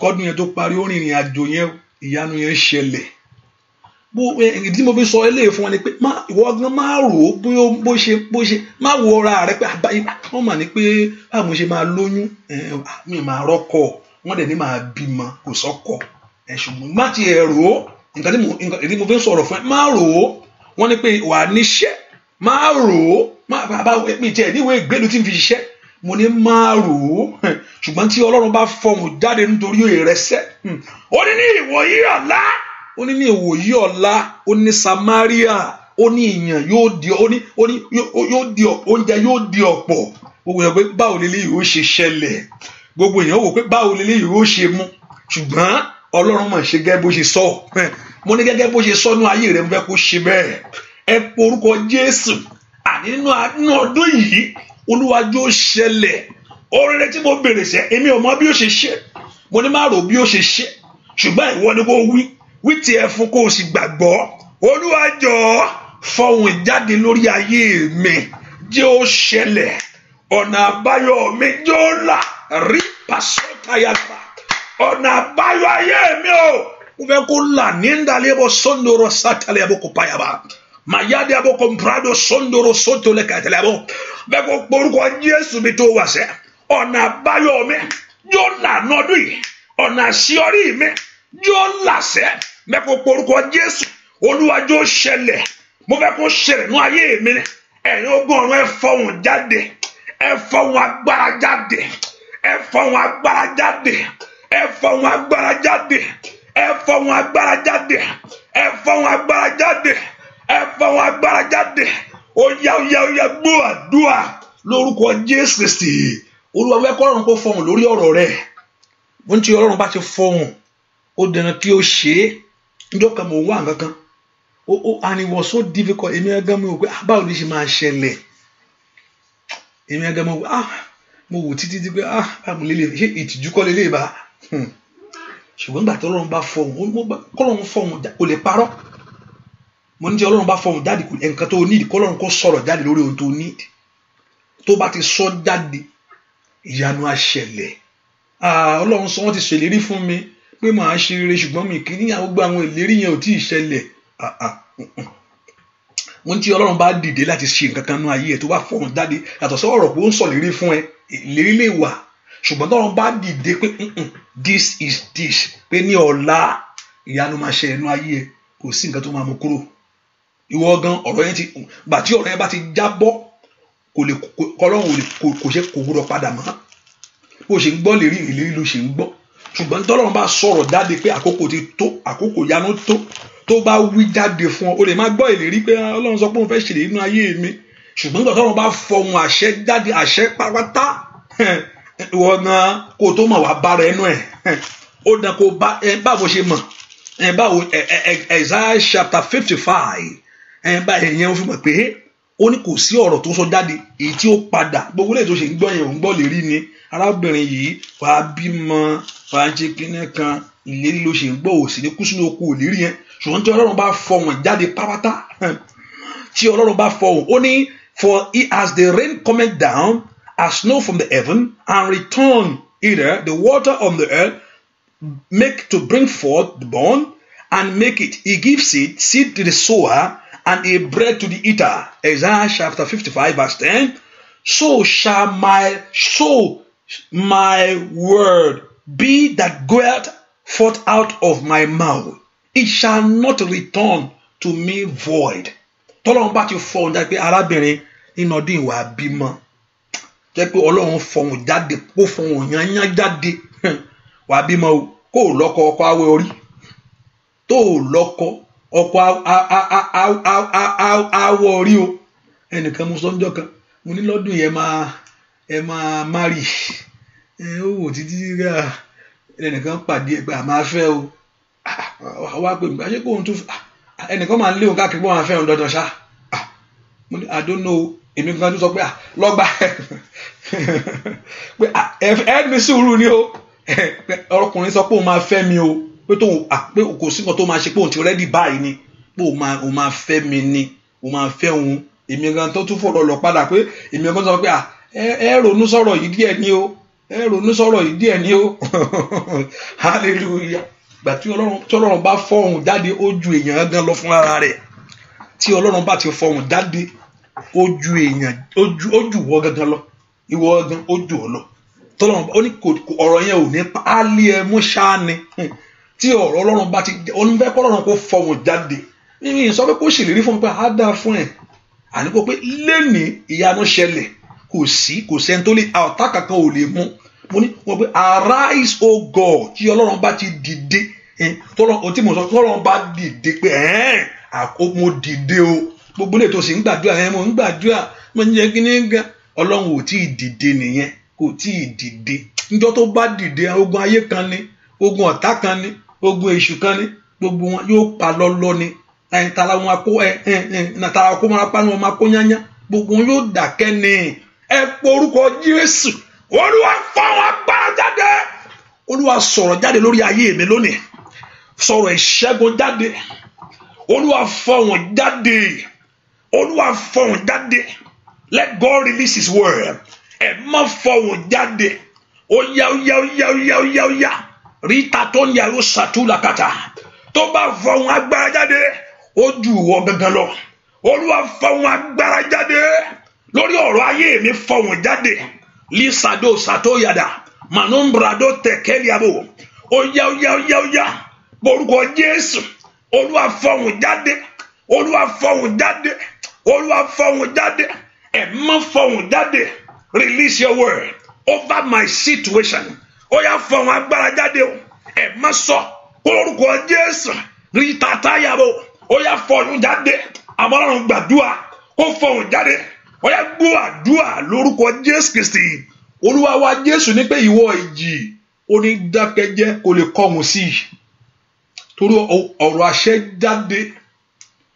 àṣẹ jáde agbára tẹ̀lé ọ̀rọ̀ àṣẹ kó jáde lórí ayé rẹ kí agbára tẹ̀lé ọ̀rọ̀ àṣẹ látọwọ́ Ọlọ́run jáde mi ń sọ̀rọ̀ èèyàn èmi ń sọ̀rọ̀ pé ọ̀rọ̀ wòlíì o mo ní kó olúwa kó èmi lè máa mo lè sọ nǹkan mìíràn fún ọ kó àbí kí lẹ sọ ṣùgbọ́n tọ́lọ́run bá fọhùn jáde ẹni tó sọ ọgán ó jù lọ ó ju ìwọ ọgán tí wọ́n gbọ́ ẹni tó gbọ́ lọ kọ́lọ́run fọhùn jáde lórí ayé ó ju ẹni tó sọ ó sì ju ẹni tó gbọ́ lọ torí pé Ọlọ́run ló sọ ó dé kí gbogbo ẹni tó gbogbo ọ̀tá rẹ̀ ó jẹ́ kó wọ́n bá àpérà jọ wọ́n bá àpérà jọ mo rántí jọ kan nǹkan kan ṣẹlẹ̀ I'm so worried olúwa wa sọ fún mi pé ó ní tí kíní yẹn bá ṣẹlẹ̀ ó ní tí kíní yẹn tó sọ yẹn tó bá lè ṣẹlẹ̀ ó ní mo fún ẹ ní freedom lọ máa ṣe nǹkan tó wù ẹ o má tiẹ̀ sì mí má tiẹ̀ máa lọ free kó ṣe lè tó bá wù ẹ tó bá tún kú wàá wọ ìjọba Ọlọ́run tí kíní yẹn bá ṣẹlẹ̀ ibi tó dá lójú pé mo fún ẹ pé o lè máa lọ freedom lọ ṣe lè tó bá fẹ́ o bá sọ pé o gbàdúrà mọ́ o bá sọ pé o sì mí má dédé ni ṣùgbọ́n tó bá ṣẹlẹ̀ níbo kò ṣẹlẹ̀ o so àwọn tí Ọlọ́run bá fọhùn jáde tí Ọlọ́run bá fọhùn ó ju ìwọ gangan lọ ìwọ gan tó gbọ́ ó sì ju ẹni tó sọ lọ òun fẹ́ kọ́ Ọlọ́run kó fọhùn jáde ẹ porúkọ Jésù òun ló sọ ní ọ̀rọ̀ rẹ̀ pé gbọ́ Isaiah chapter 55 verse 10 he say for he shall go out with joy be led forth with peace and the mountains and the hill shall break forth ìdíwọ́ yóò parẹ́ pápátá ìdènà yóò sáwọ́gbó torí pé Ọlọ́run fọhùn ó ní so he said my word shall not return to me void ọ̀rọ̀ náà kò ní padà sọ́dọ̀ Ọlọ́run pé kò lè ṣeé ṣe ọ̀rọ̀ ó dá kó lé ọmú ni ẹ orúkọ Jésù mi tẹ wá Ọlọ́run mi ó yá fọhùn lórí ọ̀rọ̀ mi fọhùn àṣeyọrí wọ́n ló ní kí n béèrè ó ní ẹni tí ń béèrè ríbà Olúwa fọhùn jáde ó bá sí dàbà sọ́ndò ṣáde àbò mọ́rúkọ Jésù kí Ọlọ́run kó fọhùn kí Ọlọ́run kó fọhùn jáde let God kó fọhùn Olúwa sọ̀rọ̀ jáde sọ̀rọ̀ agbára jáde ọ̀rọ̀ tí ń lé ogun sá Olúwa sọ̀rọ̀ jáde yaba sondia sodia wale akafiro story kupolia matolia kondo kosotolia maoba kunda kusata ripatolia katelia urosondo shitaya oya ní orúkọ Jésù Olúwa fọhùn jáde gbọ́ àdúà lórúkọ Jésù Kristi Olúwa wa ẹnìkan gbọ́ nǹkan tí mo sọ fún ẹ ẹnìkan gbọ́ ìbẹ̀rẹ̀ ọdún èrè which is January ìbẹ̀rẹ̀ ọdún rè January rè ní January yìí ní èní o mọ ibi tó wà January o mọ ibi tó wà sẹ́ dáadáa tó bá mọ̀ lọ ya fọ́tò ara rẹ̀ ní January ló wà yìí we are in January and you know where you are ó sì mọ ipò tó wà ní January ṣùgbọ́n kí gbà tó máa fi di ọdún tó ń bọ̀ kí ọdún yìí tó lọ tán pátá kí ọdún yìí tó lọ yányán ní January ipò tó wà lónìí ìgbéga ńlá yóò ti dé bá ayé rẹ ibi tó wà tó fi wọnú ọdún yìí ó mọ ibi tó wà ṣùgbọ́n kí ọdún yìí tó wà lọ pátá o wà wá ti ju ibi tó wà ní January yìí lọ ṣàmì dáadáa ibi tó wà ní January ó mọ ibi tó wà ìgbà tó wá máa jókòó tó máa wo kọ́dún yìí tó parí ipò tó wà lénìí Ọlọ́run máa ti mú ẹ kúrò ńbẹ̀ ó máa ti fún ẹ ní ìgbéga tó pọ̀ ohun tí yóò jẹ́ ẹ̀rí fún ẹ pé wà wá wo ayé ẹ padà pé nígbà tí mo bẹ̀rẹ̀ ọdún yìí o nǹkan tó ṣẹlẹ̀ rí ibi tí mo wà rí kò yẹ pé ibi tó wà yìí pé kò yẹ pé o ti ń béèrè fún o ti ń béèrè tẹ́tẹ́lẹ̀ fún already kò yẹ pé o ti ń béèrè fún kó o fi lè mọ̀ dáadáa kò yẹ pé wíwá pé nǹkan kan ló kọ̀ dé bá lọ́wọ́ kan pé ohun tó ti ń béèrè ni ṣùgbọ́n o ò ní o ò sì ṣùgbọ́n kọ́dún yìí tó parí kó tó kíka tó mú ọdún yìí tán yányán ibi tó wà ní January kọ́ ló máa wà ibi tó máa wà níbi ibi tó ga tó ju báyìí lọ Ọlọ́run yóò sì kó ẹ̀rí ńlá lé ọ lọ́wọ́ Ọlọ́run yóò kó ẹ̀rí ńlá lé ọ lọ́wọ́ ṣàmì dáadáa bí tó wà wọ́n ní Ọlọ́run yóò ṣe kéde yóò kó ohun ẹ̀rí lé ọ lọ́wọ́ pé ó fi wo ẹ̀yìn àpẹ Ọlọ́run máa ṣeun ọmọ mi mà ní January o mà ti bímọ ọkọ náà ò sí ń bẹ àbí ọkọ náà ò sí ń bẹ and ọkọ tún wà ń bẹ ń bá wo ìgbélú òní tó lè sọ pé kò tiẹ̀ gbé báàgì ẹ kó máa kúrò lórílẹ̀ Nàìjíríà kó omi tó wà yẹn dàsí go home wọ́n ti sọ pé kó máa lọlé ìwọ tó ní kó máa lọlé ìwọ náà sọ pé congratulation fún wọ́n tún gbé ìwé lé ọ lọ́wọ́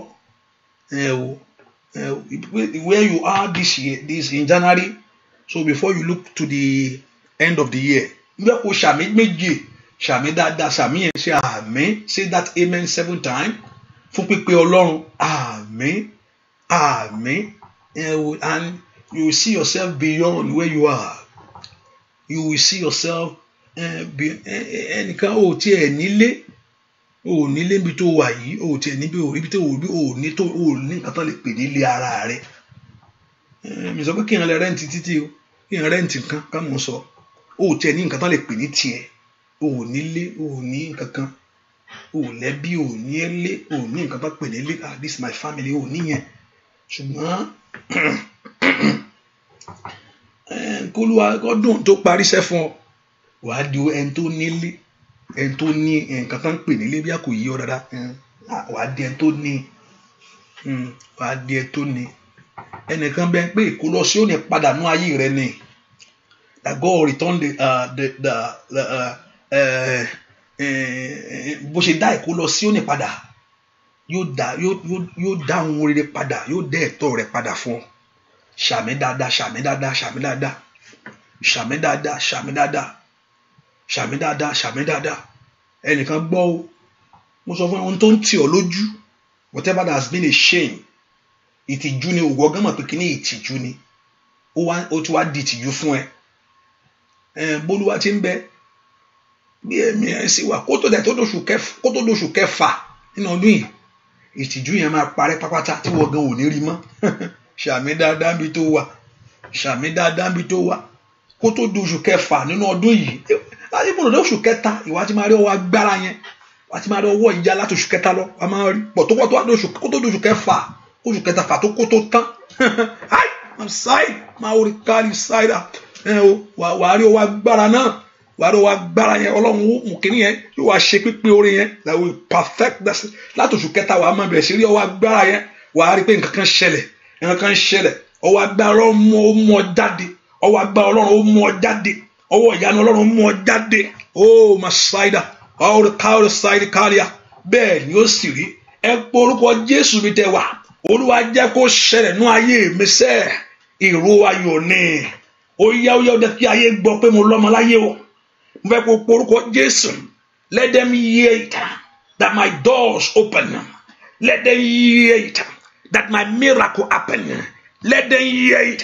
Orúkọ Jésù dáadáa. Liabo sáìdì káríà. Let them hear it, oh God. Ẹ pé orúkọ Jésù. Ẹjọ́ ṣẹlẹ̀ nú ayé mi ní ọdún yìí. Ẹjọ́ ṣẹlẹ̀. Father, make it happen in this year, in this month. Olúwa jọ̀ọ́ ṣẹlẹ̀ nínú ayé mi ni mo béèrè fún. Ask the Lord, Daddy, make it happen. Ẹ pé orúkọ Jésù. Oh, Masaida bako faliabo, Rikatoliabo saliabo, Maoba ko taliabo saliabo, Rikatelebo kapayabo salia, Wale kali bakuntaya. In Jesus' name, we pray. Ẹnìkan, Olúwa yóò wá eré kan máa ṣẹlẹ̀, eré àsárewọ̀. Iri àsáréwọ̀, iri tí à ń sáré wọnú ẹ̀. That mean a speed. Ẹnìkan Olúwa yóò fún ẹ ní iri àsáréwọ̀. That pé ẹni tí mo sọ wá, I'm saying that God will give you a speed to obtain it. Iri àsáré, that pé yóò yà kankan. The Lord will give you a speed. Iri àsáréwọ̀. It will come like a speed. Yóò sáré. Ẹnìkan keep owó tí mo sọ yìí mo lẹ̀ kó wá wò bí Ọlọ́run yóò máa ṣe àbí ò ní ṣe. Today is 18. Keep it on your prayer. Kó wá wò bóyá Ọlọ́run máa ṣe àbí kò ní ṣe. Ẹ pé Ọlọ́run ló sọ̀rọ̀. Yóò ṣe bẹ́ẹ̀. Hallelujah. But I know he confirmed the word of his servant. Ọdẹ kí mo ṣe. Iri àsáréwọ̀, a speed that you enter into it. Tó o tiẹ̀ lérò wá sáré wọnú kíní yẹn, kó tó mọ̀ ti bára ẹ̀ ń bẹ̀. Ibi eré ni o ní bára ẹ̀ ń bí oṣì láyé. Ẹ pe orúkọ Jésù. Olúwa jẹ́ kí ọ̀rọ̀ rẹ tí mo béèrè fún àṣeyọrí kó wá sí ìmúṣẹ nínú ayé mi. Mo ní don't worry bó ṣe máa ṣe, that's why I'm going. Don't think how is he going to do it? Má lérò ẹ̀. Don't look at your position now. Forget about that very thing. Look God in your situation. Look unto God in that very situation. Wà á rí bó ṣe máa ṣẹlẹ̀ kọ́ tí ẹ kọ́. O tí ẹ gbọ́n kankan. You don't hear anything now. So that don't mean that thing will not happen. Ṣùgbọ́n tọ́lọ́run bá ti bẹ̀rẹ̀. It will bring from the east, from the south together to respond to it. Olómọ bó ṣe máa ṣe. Olómọ mú ọkàn tó máa lò. Ìwọ ni kò sọ fún. Ẹ pe orúkọ Jésù yóò ṣẹlẹ̀ ní ọdún yìí. Ó yá ọ̀nà àbáyọ yìí kó là, ọ̀nà àṣeyọrí yìí kó là, ọ̀nà ìgbéga yìí kó là. Olúwa ṣe gẹ́gẹ́ bí ọ̀rọ̀ rẹ. Do according to your word. Ó ní kí n béèrè ni mo béèrè. Mo béèrè fún ọmọ ni. Ó ní kí n béèrè ni mo béèrè. Mo béèrè fún aya ni. Ó ní kí n béèrè ni mo béèrè. Mo béèrè fún àṣeyọrí ni. Lift your voice and pray to God. Ask the Lord. He told you to ask him. Yade abo sando rasaida wa ila kafiro sori kita. Ẹ pe orúkọ Jésù yóò ṣẹlẹ̀ bàbá, yóò ṣẹlẹ̀ nínú ayé mi ni nínú ọdún yìí ni bàbá. Let it happen this very year. Father, in the name of Jesus, bring it to pass. Ó yá mú ọ̀rọ̀ rẹ ṣẹ. Olúwa mú ọ̀rọ̀ rẹ ṣẹ. Olúwa mú ọ̀rọ̀ rẹ ṣẹ. Olúwa mú ọ̀rọ̀ rẹ ṣẹ. Olúwa mú ọ̀rọ̀ rẹ ṣẹ. Oh, thank you, my Father. Gbọ́ àdúà lórúkọ Jésù Kristi. Olúwa wẹ ẹnìkan, Olúwa ṣí ìwé ìrántí kò ọ́. Olúwa ṣí ìwé ìrántí kọ ọ́. Olúwa ṣí ìwé ìrántí kọ ọ́. Kí mo sún kó kí hallelujah bí tó bá wà. Kí hallelujah dáadáa. Olúwa ṣí ìwé ìrántí kọ ọ́.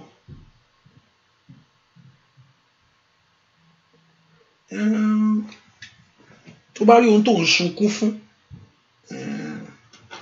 Tó bá rí ohun tó ń sunkún fún. Ohunkóhun whatever that I know àkúngbàdọ̀ kò sẹ́ni tí ò ń sunkún fún kankan. Ọlọ́run yóò mú ẹkún yẹn kúrò. Ẹkún yẹn yóò sì dẹ̀rín. The Lord will take away that tears and will make it happen for you this year. Olúwa yóò mú ṣẹlẹ̀ ní ọdún yìí ni. Omijé rẹ yóò di tẹ̀rín.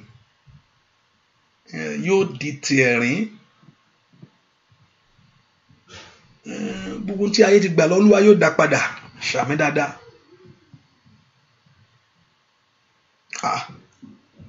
Ẹnìkan Olúwa yóò di ọ lálejò ní ọdún yìí. The Lord will visit you this year. Màá tún sọ lẹ́ẹ̀kan sí. Olúwa yóò bá ọ lálejò ní ọdún yìí.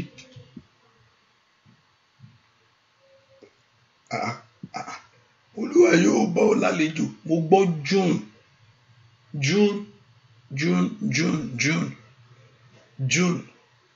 June tani bá díẹ̀ wà ní June. Wọ́n ti bá díẹ̀ ẹni tí bá díẹ̀ ń bá wà ní June. June mo gbọ́ June month June. Olúwa yóò di ọ lálejò ní ọdún yìí. Mo gbọ́ June. Olúwa yóò di ọ lálejò. June oṣù kẹfà ni àbí? July ni 7. Okay. June. Olúwa yóò di ọ lálejò ní ọdún yìí. Olúwa yóò di ọ lálejò ńlá ní ọdún yìí. Olúwa yóò di ọ lálejò ní ọdún yìí. Bẹ́ẹ̀ ni ó sì rí. Láì lórúkọ Jésù Kristi Olúwa wa. Ẹ porúkọ Jésù. Ẹ̀yin ogun ẹ fi rí ayé mi lé mi lọ́wọ́. Mo béèrè fún ni. Ire ayé mi rè mo béèrè fún ni. Ẹ̀yin ogun ẹ fi rí ayé mi lé mi lọ́wọ́. Ire ayé mi rè mo béèrè fún ni.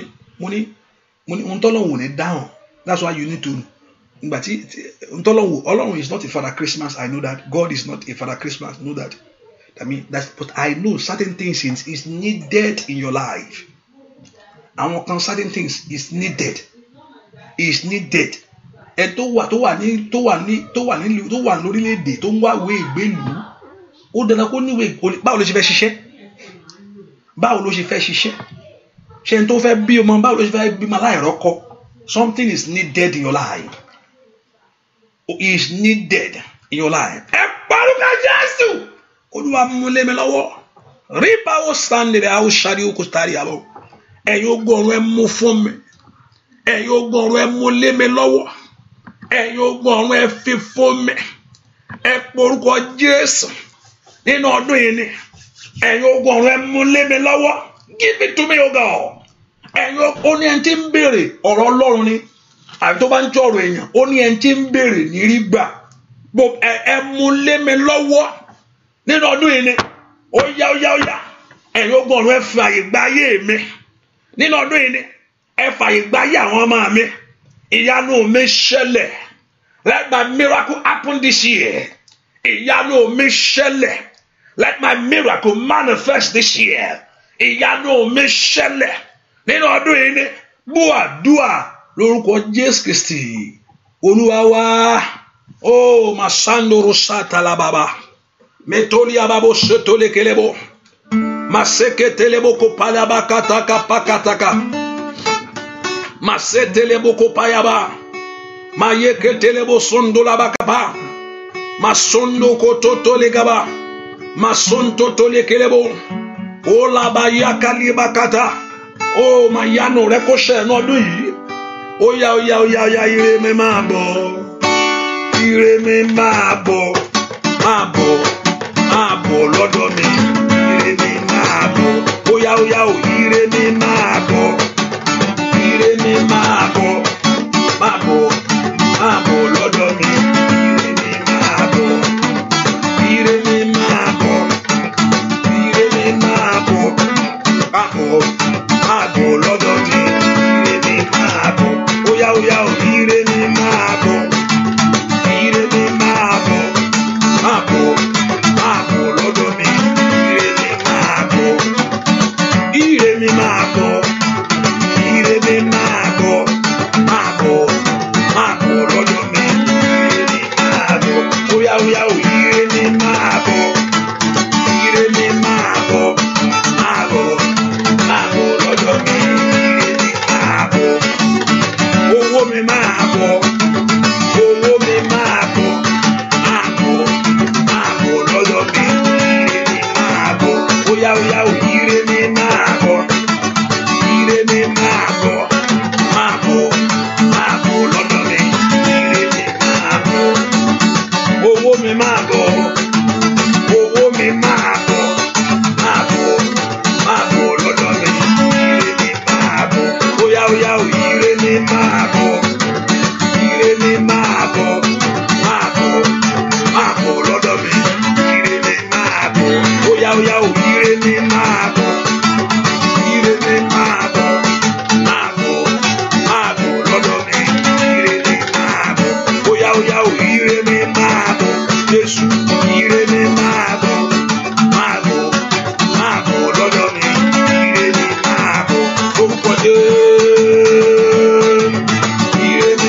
o ire mi máa bọ̀ lórúkọ Jésù.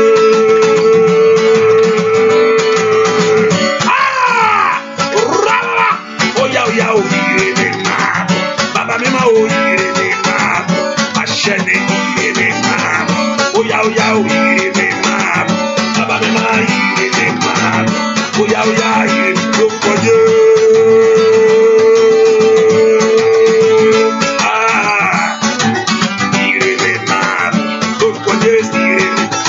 Sọ fún Ọlọ́run ire mi let it come no miracle ire mi máa bọ̀ oya oya ire lórí ọmọ ni oya oya ire mi máa bọ̀ lórí iṣẹ́ rẹ bàbá mi máa ire mi máa bọ̀ nínú ọdún ire mi máa bọ̀ oya oya ire mi máa bọ̀ bàbá mi máa ire mi máa bọ̀ gbogbo ọ̀nà ire mi máa bọ̀ lórí ọmọ ire mi máa bọ̀ oya oya ire mi máa bọ̀ let it come.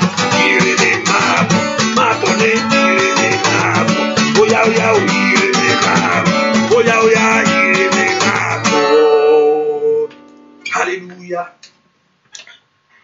I know èmi mọ̀ pé Ọlọ́run kì í ṣèké ohun tí kàn máa ń bẹ lọ́rùn pé ṣáà sọ èmi I've seen not I doubt God ohun tí mi kàn máa ní pé kó ṣáà sọ̀rọ̀ na God kó sọ̀rọ̀ jáde àìsọ̀rọ̀ rẹ̀ kò sí ìyanu kò sí nǹkan tí ó lè ṣe but once tó bá ti sọ o kò lè kó jẹ́ o ohun tí mi mọ Ọlọ́run fún ni that's why I believe in him pé sọ̀rọ̀ dá sí níjọ́ tó bá ti dá sí kò ní kó jẹ́ I know that 100%. I can guarantee 100% that for that. Má dá kíkó dákẹ́ rẹ̀ nǹkan míì ni kọ́kọ́ máa wọlú ẹ̀ ṣùgbọ́n níjọ́ tó bá ti dìde pé ok kíní ẹ̀ máa bọ̀ sí pé kíní ẹ̀ máa bọ̀ sí arábìnrin kan ó wà bí lọ́jọ́ yẹn I don't know whether he's hearing me I don't know Olúwa sọ fún mi pé exam ẹ̀ ó máa pass ẹ̀ pé exam ẹ̀ ó máa pass ẹ̀ pé Olúwa sọ pé wàá pass exam ẹ̀ Olúwa ní kó lọ ṣe àwọn kankan ó dẹ̀ ṣe Olúwa kò sínú tó kàn pẹ̀lú wọn tó ló ṣe pé àwọn nǹkan mú that's up to her Olúwa ní kó lọ ṣe nǹkan kan Olúwa ní pé kó ṣe ìtọrẹ àánú pé kó lọ wáyàn mẹ́ta kó ṣe ìtọrẹ àánú fún èmi ò mọ̀ gbàtó sì parí exam yẹn ó pè mí jọ́ kan hello òun fẹ́ẹ̀lì kíní yẹn òun fẹ́ẹ̀lì ní mo ní wọ́n tí mo fi dá lónìí mo ní mi mọ́ ó fẹ́ẹ̀lì kẹ̀ ó lóun fẹ́ẹ̀lì I failed the exam mo wá sọ mo ní pé bọ́n tó lówá sọ fún mi pé wà á pàṣẹ mi ì kúkú jẹ́ tí n bá gbọ́ mo mọ̀ pé mo gbọ́ tí n bá gbọ́ tí n bá bí ẹran ìgbà bí ẹran lè sọ̀rọ̀ fún yàn inú ìyàn lè ṣé gbogbo àlèyàn máa wà ní ẹ̀mí no I'm not always in the spirit no ara lè sọ̀rọ̀ ńgbà mí bíbí a lè tara ṣùgbọ́n tó lówá bá sọ̀rọ̀ mo mọ̀ pé kìíní yóò lè bọ́lẹ̀ mo dá lóhùn padà mo ní nǹkan tó lówá sọ fún mi mo sọ fún ẹ ló wà pass Olúwa sọ pé ó máa pass ni Olúwa sọ pé ó máa pass ó dẹ̀ lọ mo ní èmi gan lọ́wọ́ ó lọ àbí kí ló wá ṣẹlẹ̀ báyìí kò ní maybe a week ló bá pè mí padà ó lóun pass ẹ mo ní kíni ó lóun pass ó lóun débi iṣẹ́ lòun tiẹ̀ fọ̀rọ̀ lẹ́lòmíì àṣé nǹkan mi lòun wò pé àpọ̀lẹ́ ẹnìkan bá pè pé jẹ́ kí let me look at what you are talking about jẹ́ ká tún kíní yẹn wò ó lóun ti wò ó dòdò ló fi pè mí òun dòdò òun mú dò lálálá òun mú dò òun lálálá ẹnìkan bá pè ń bí iṣẹ́ pé jẹ́ kó ń tún wò ó jẹ́ ká tún wò ó lọ́ba tún wò ó ọba tó ń wò òun náà páàsì òun wá pè mí òun páàsì kíní yẹn Ọlọ́run fọhùn lórí ayé rẹ ní Ọlọ́run fọhùn ní kó lè kó jẹ́ tọ́lọ́run bá ti fọhùn ìbànújẹ́ rẹ parí mo fẹ́ kọ́ Ọlọ́run Lord to release a word of power over your life. Ohun tí mò ń gbàdúrà sọ nìyẹn o, pé kí Ọlọ́run tó bá ti fọhùn òun gangan ọ̀rọ̀ ẹ̀ ó gbé ọ̀rọ̀ rẹ̀ ga ju orúkọ lọ. Ẹnìkan k'Olúwa fọhùn sínú ayé rẹ ní ọdún ìṣẹ́ ẹ̀, ọba tí kì í ṣe kí kó fọhùn agbára. Mo ti mọ̀ pé tọ́lọ́run bá fọhùn, I know that very well. I know 100% I can't all tọ́lọ́run bá fọhùn, tọ́lọ́run bá fọhùn, tọ́lọ́run bá fọhùn kò sí tó bá fọhùn jáde kò sí. Arábìnrin kan mo lọ bá jẹ́ kan ní Olúwa ni yóò kù yóò kù, Olúwa ni a kú, kò sí bó ṣe lè ṣe yóò kù, ó kú máa gba báwo ni Olúwa ṣe kó mọ̀ kù. Èmi ọ̀gá sọ pé Olúwa ànànà ẹni máa kú. O mọ̀ wẹ́dá eré tó bá fọ eré jáde, tó bá sì fọ ibi jáde, tó bá fọ the other one jáde, kò sí yóò mú gbogbo ẹ̀ náà ní gbogbo ẹ̀ náà. Gbà mí màá tán láti yẹ bí bàbá gbàgbé ẹ̀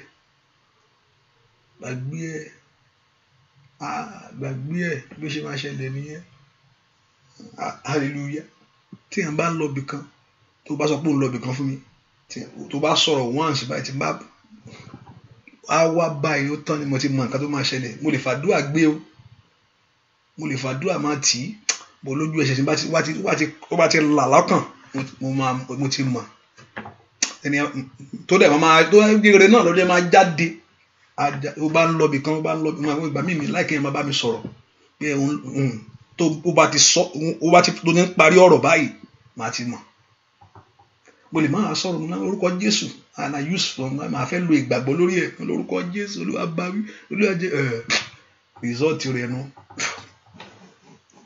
Result ni ohun tọ́lọ́run bá fọhùn, kò sẹ́ni tó lè kó jẹ́. Ó ju ẹni tó gbọ́, ẹni tí mò ń sọ ó ju ẹni tó gbọ́, ó sì ju ẹni tó sọ lọ. Bí tọ́rọ̀ Ọlọ́run lè sí, ó ju ẹni tó gbọ́, ó sì ju ẹni tó sọ lọ. Ohun tó fẹ́ kó mú jáde nìyẹn o. Gbogbo story tí mò ń sọ yìí, ẹni tó sọ ó jù lọ, ẹni tó gbọ́ ó jù lọ, tàbí tó wá ju ẹni tó sọ lọ, ó sì ju ẹni tó gbọ́ lọ, ó ju ọ̀tá rẹ̀ gan lọ. Tọ́lọ́run bá ti fọhùn sórí ayé rẹ̀, ìyanu ṣẹlẹ̀. Ẹ porúkọ Jésù. Olúwa fọhùn lórí ayé mi lónìí. Ẹ̀mí mọ́, ó yá fọhùn. Olúwa fọhùn jáde. Olúwa fọhùn agbára jáde. Olúwa fọhùn ògo jáde sórí ayé mi ní bàbá. Mo fẹ́ kó fọhùn. Mo fẹ́ kó fọhùn jáde. Fọhùn ìṣẹ́gun jáde. Let God release the word of power. Olúwa fọhùn. Mandi ausatiri abokun frada kaba. Ẹ porúkọ Jésù.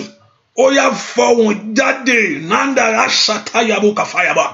Olúwa fọhùn. Monteriaba ó ṣètẹ́rì abokapa. Olúwa fọhùn jáde. Let God release a word of power over your life. Ó bọ́ sọ́kò fọhùn jáde.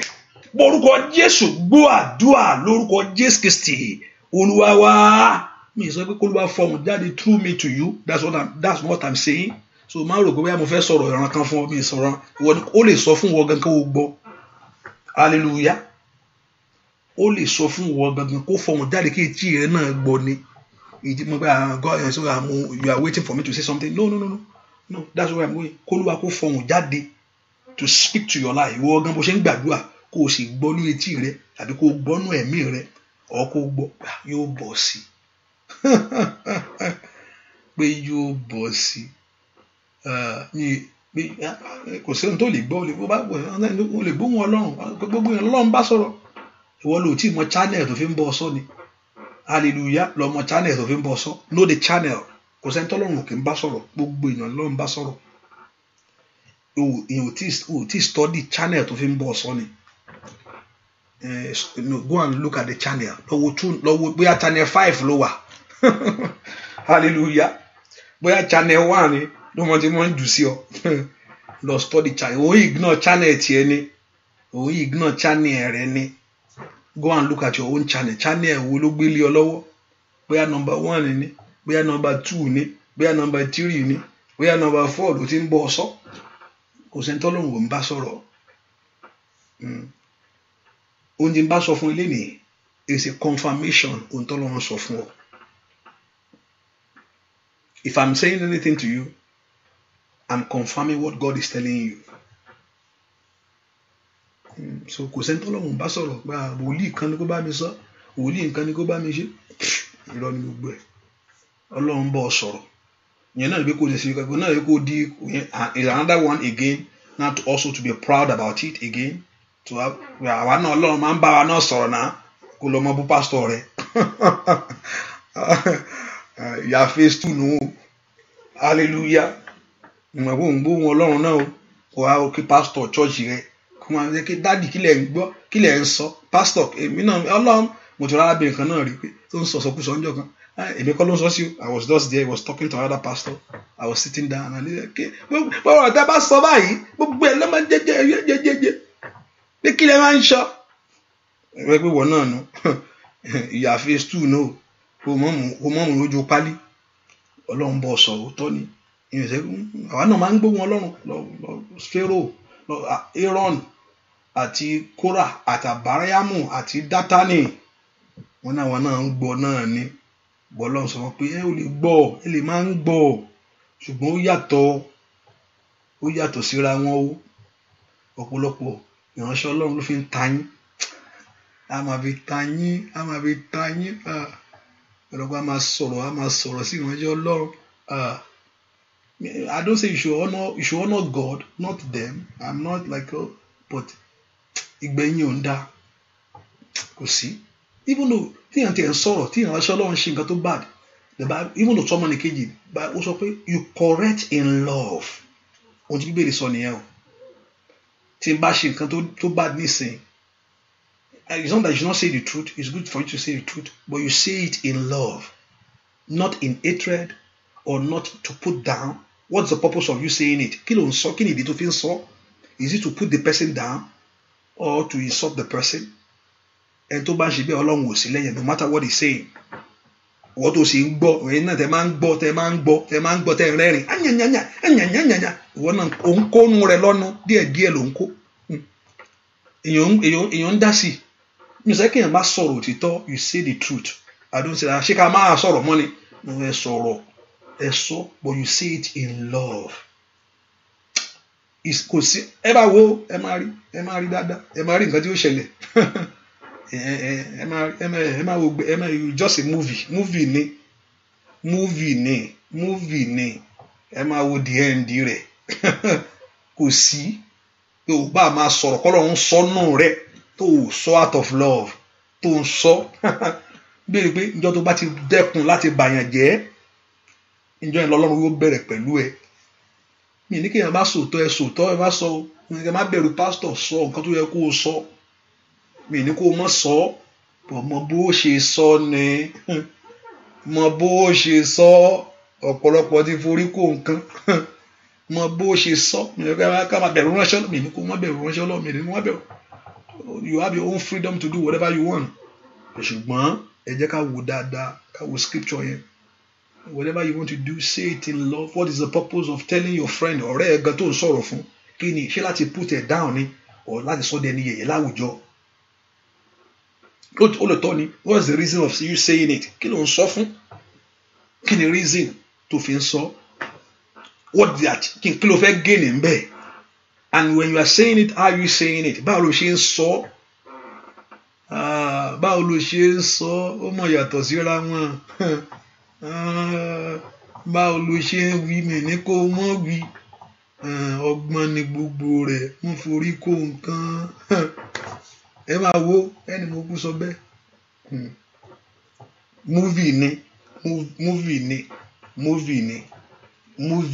múvì òpin rẹ̀ lẹ́ẹ̀mọ̀ pé kí ni eléyìí múvì ni òpin rẹ̀ ní ká máa wò òpin rẹ̀ ní ká máa wò the end ni jókòó máa wò yìí hallelujah má dá sí nǹkan tí ó yẹ kó dá sí o ọ̀pọ̀lọpọ̀ tí ní máa ń dùn yá chá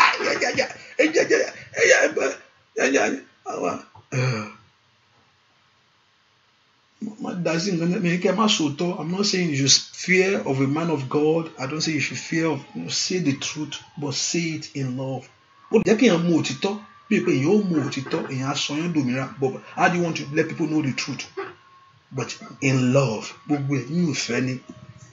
You say the truth, wisdom. O ní ṣìrìn o sì ní ṣìṣe o. Ẹgbà Ọlọ́run ò sì ní bà ọ́. Torí kò sígbà tí ò ní yọ.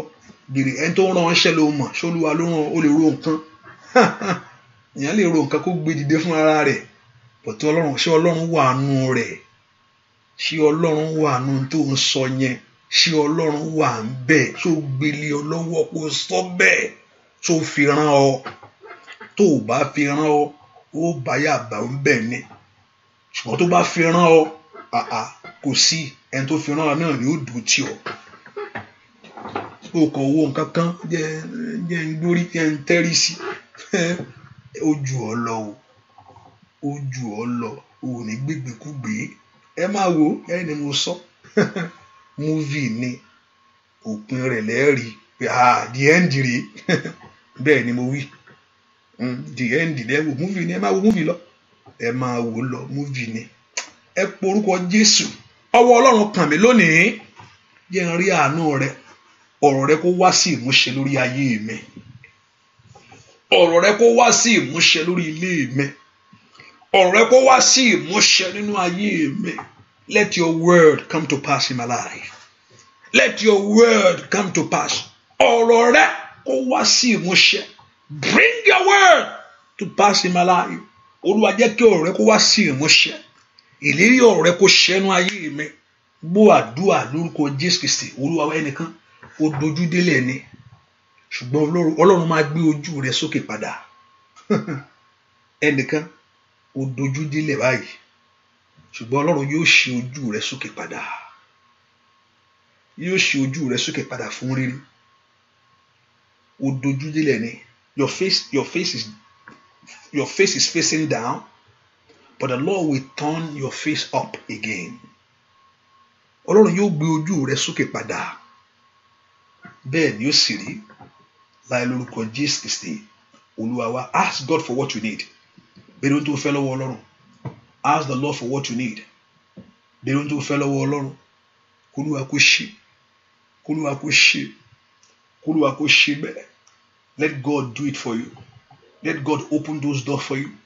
Lórúkọ Jésù kó bẹ̀rẹ̀ orin inú ayé rẹ. Olúwa kó bẹ̀rẹ̀ orin inú ayé rẹ. Olúwa kó ṣe. Olúwa kó ṣe. Olúwa kó ṣe. Olúwa kó ṣe. Kí ìyanu ńlá kó ṣẹlẹ̀. Bẹ́ẹ̀ ni ó sì rí. Láì lórúkọ Jésù Kristi. Olúwa wa, nawọ́ ọ̀tún rẹ jáde. Ohun tó Olúwa mú lé ọ lọ́wọ́. Lórúkọ Jésù, let it be permanent. Ohun tí Olúwa fún ọ. Lórúkọ Jésù kó di mímọ̀. Let it be permanent. Kí ọ̀rọ̀ rẹ kó wá sí ìmúṣẹ. Bẹ́ẹ̀ ni ó sì rí. Láì lórúkọ Jésù Kristi. Olúwa wa, àmín. Àmín. Àmín lórúkọ Jésù. Àṣẹ ọ̀rọ̀. Àṣẹ ọ̀rọ̀. Hallelujah. Àṣẹ ọ̀rọ̀. Àṣẹ ọ̀rọ̀. Hallelujah. I told us when we are coming, go and write what you are trusting God down. Ẹ kọ sílẹ̀ ohun tẹ́ ń gbọ́ Ọlọ́run gbọ́ fún àdúrà yìí. And 3 days to our fasting, I will let us know the day that we're going to fast. But so you write it down, and when we pray upon that your request, we're going to do that for 7 days. I want you to bring, you are fasting, the fruit, and let it be a different one. We pray upon that your request. Every day you take it, you eat it.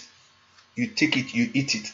And 3 days to our fasting, kokoto pari, ama anoint our fun yanu, and you will see the hand of God over your life. So for that 7 days, you have your request with you, and you have your fruit with you. Your life will produce the fruit. and the hand of God will touch you for ọjọ́ méje la máa fi gbàdúrà fún yẹn, and 3 days we anoint ourselves for it, and ká máa wo ohun tí Ọlọ́run yóò ṣe. Hallelujah. So the prayer continue tonight by 9 p.m. and probably a short prayer by God's grace.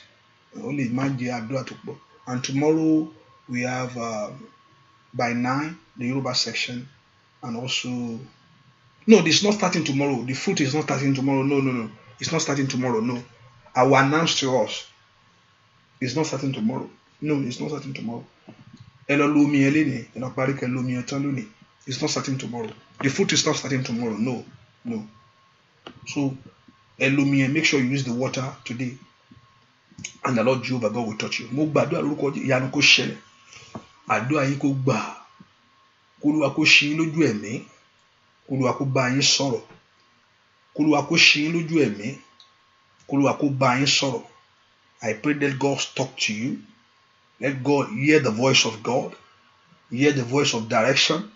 Owó t'Olúwa fẹ́ kó kúrò bí tó wà yẹn. K'Olúwa kó mú ọ kúrò ńbẹ̀ kíákíá. Ìgbésẹ̀ láti kúrò ńbẹ̀ kí Ọlọ́run kó kọ. Bẹ́ẹ̀ ni ó sì rí. Bẹ́ẹ̀ ni ó sì rí. Láì lórúkọ Jésù Kristi. Olúwa wa, k'Ọlọ́run kó yọ omi ẹ sí mọ́. K'Ọlọ́run kó yọ omi ẹ sí mọ́. K'Olúwa kó yọ omi ẹ sí mọ́. Agbọ́ Ọlọ́run kó yọ omi ẹ sí mọ́. Bẹ́ẹ̀ ni ó sì rí. Láì lórúkọ Jésù Kristi Olúwa wa. Àmín, àmín, àmín lórúkọ Jésù. Hallelujah. Hallelujah. Hallelujah. Hallelujah. So, see you by 9 p.m. by God's grace. And make sure you share it. Please invite your friends and family. Let's do that. But sometimes when I look at the people that share it, we are few. Even though I can like it. Hallelujah. Praise the Lord. Share it. Do your own part. Support the work of God. And you will see the blessing. Share it. Support the work of God. Do your own part. So far you are coming here, do your own part here. In your church, do your own part there. Do your own part anywhere, do your own part. You have to be a part of a place for you to receive the blessing. Do your own part in your very church. I know many of you are going to church and you are not doing nothing. Do your own part. You have a part to play there. And you yourself, you are coming on this line. Do your own part there. That's how you get the blessing. Bí ẹ ṣe máa ń ní nǹkan nìyẹn ọ̀pọ̀lọpọ̀ mọ́ ọkọ̀ pé kí n kà gbórí wọ everywhere ní jẹ́ ń gbórí wọlé jẹ́ ń gbórí jáde mọ́ gbórí wọlé mọ́ gbórí jáde. Hallelujah. Ọ̀pọ̀lọpọ̀ gbórí wọlé gbórí jáde jẹ́ ṣáà gbórí wọlé kí n gbórí jáde kò sí nǹkan tó kàn mí ńbẹ̀. Hallelujah. Do your part, and the part, your own part, will bring blessing to you in every areas of life. You have a part to play. Hallelujah. God bless you. See you by 9. God bless you. Bye-bye.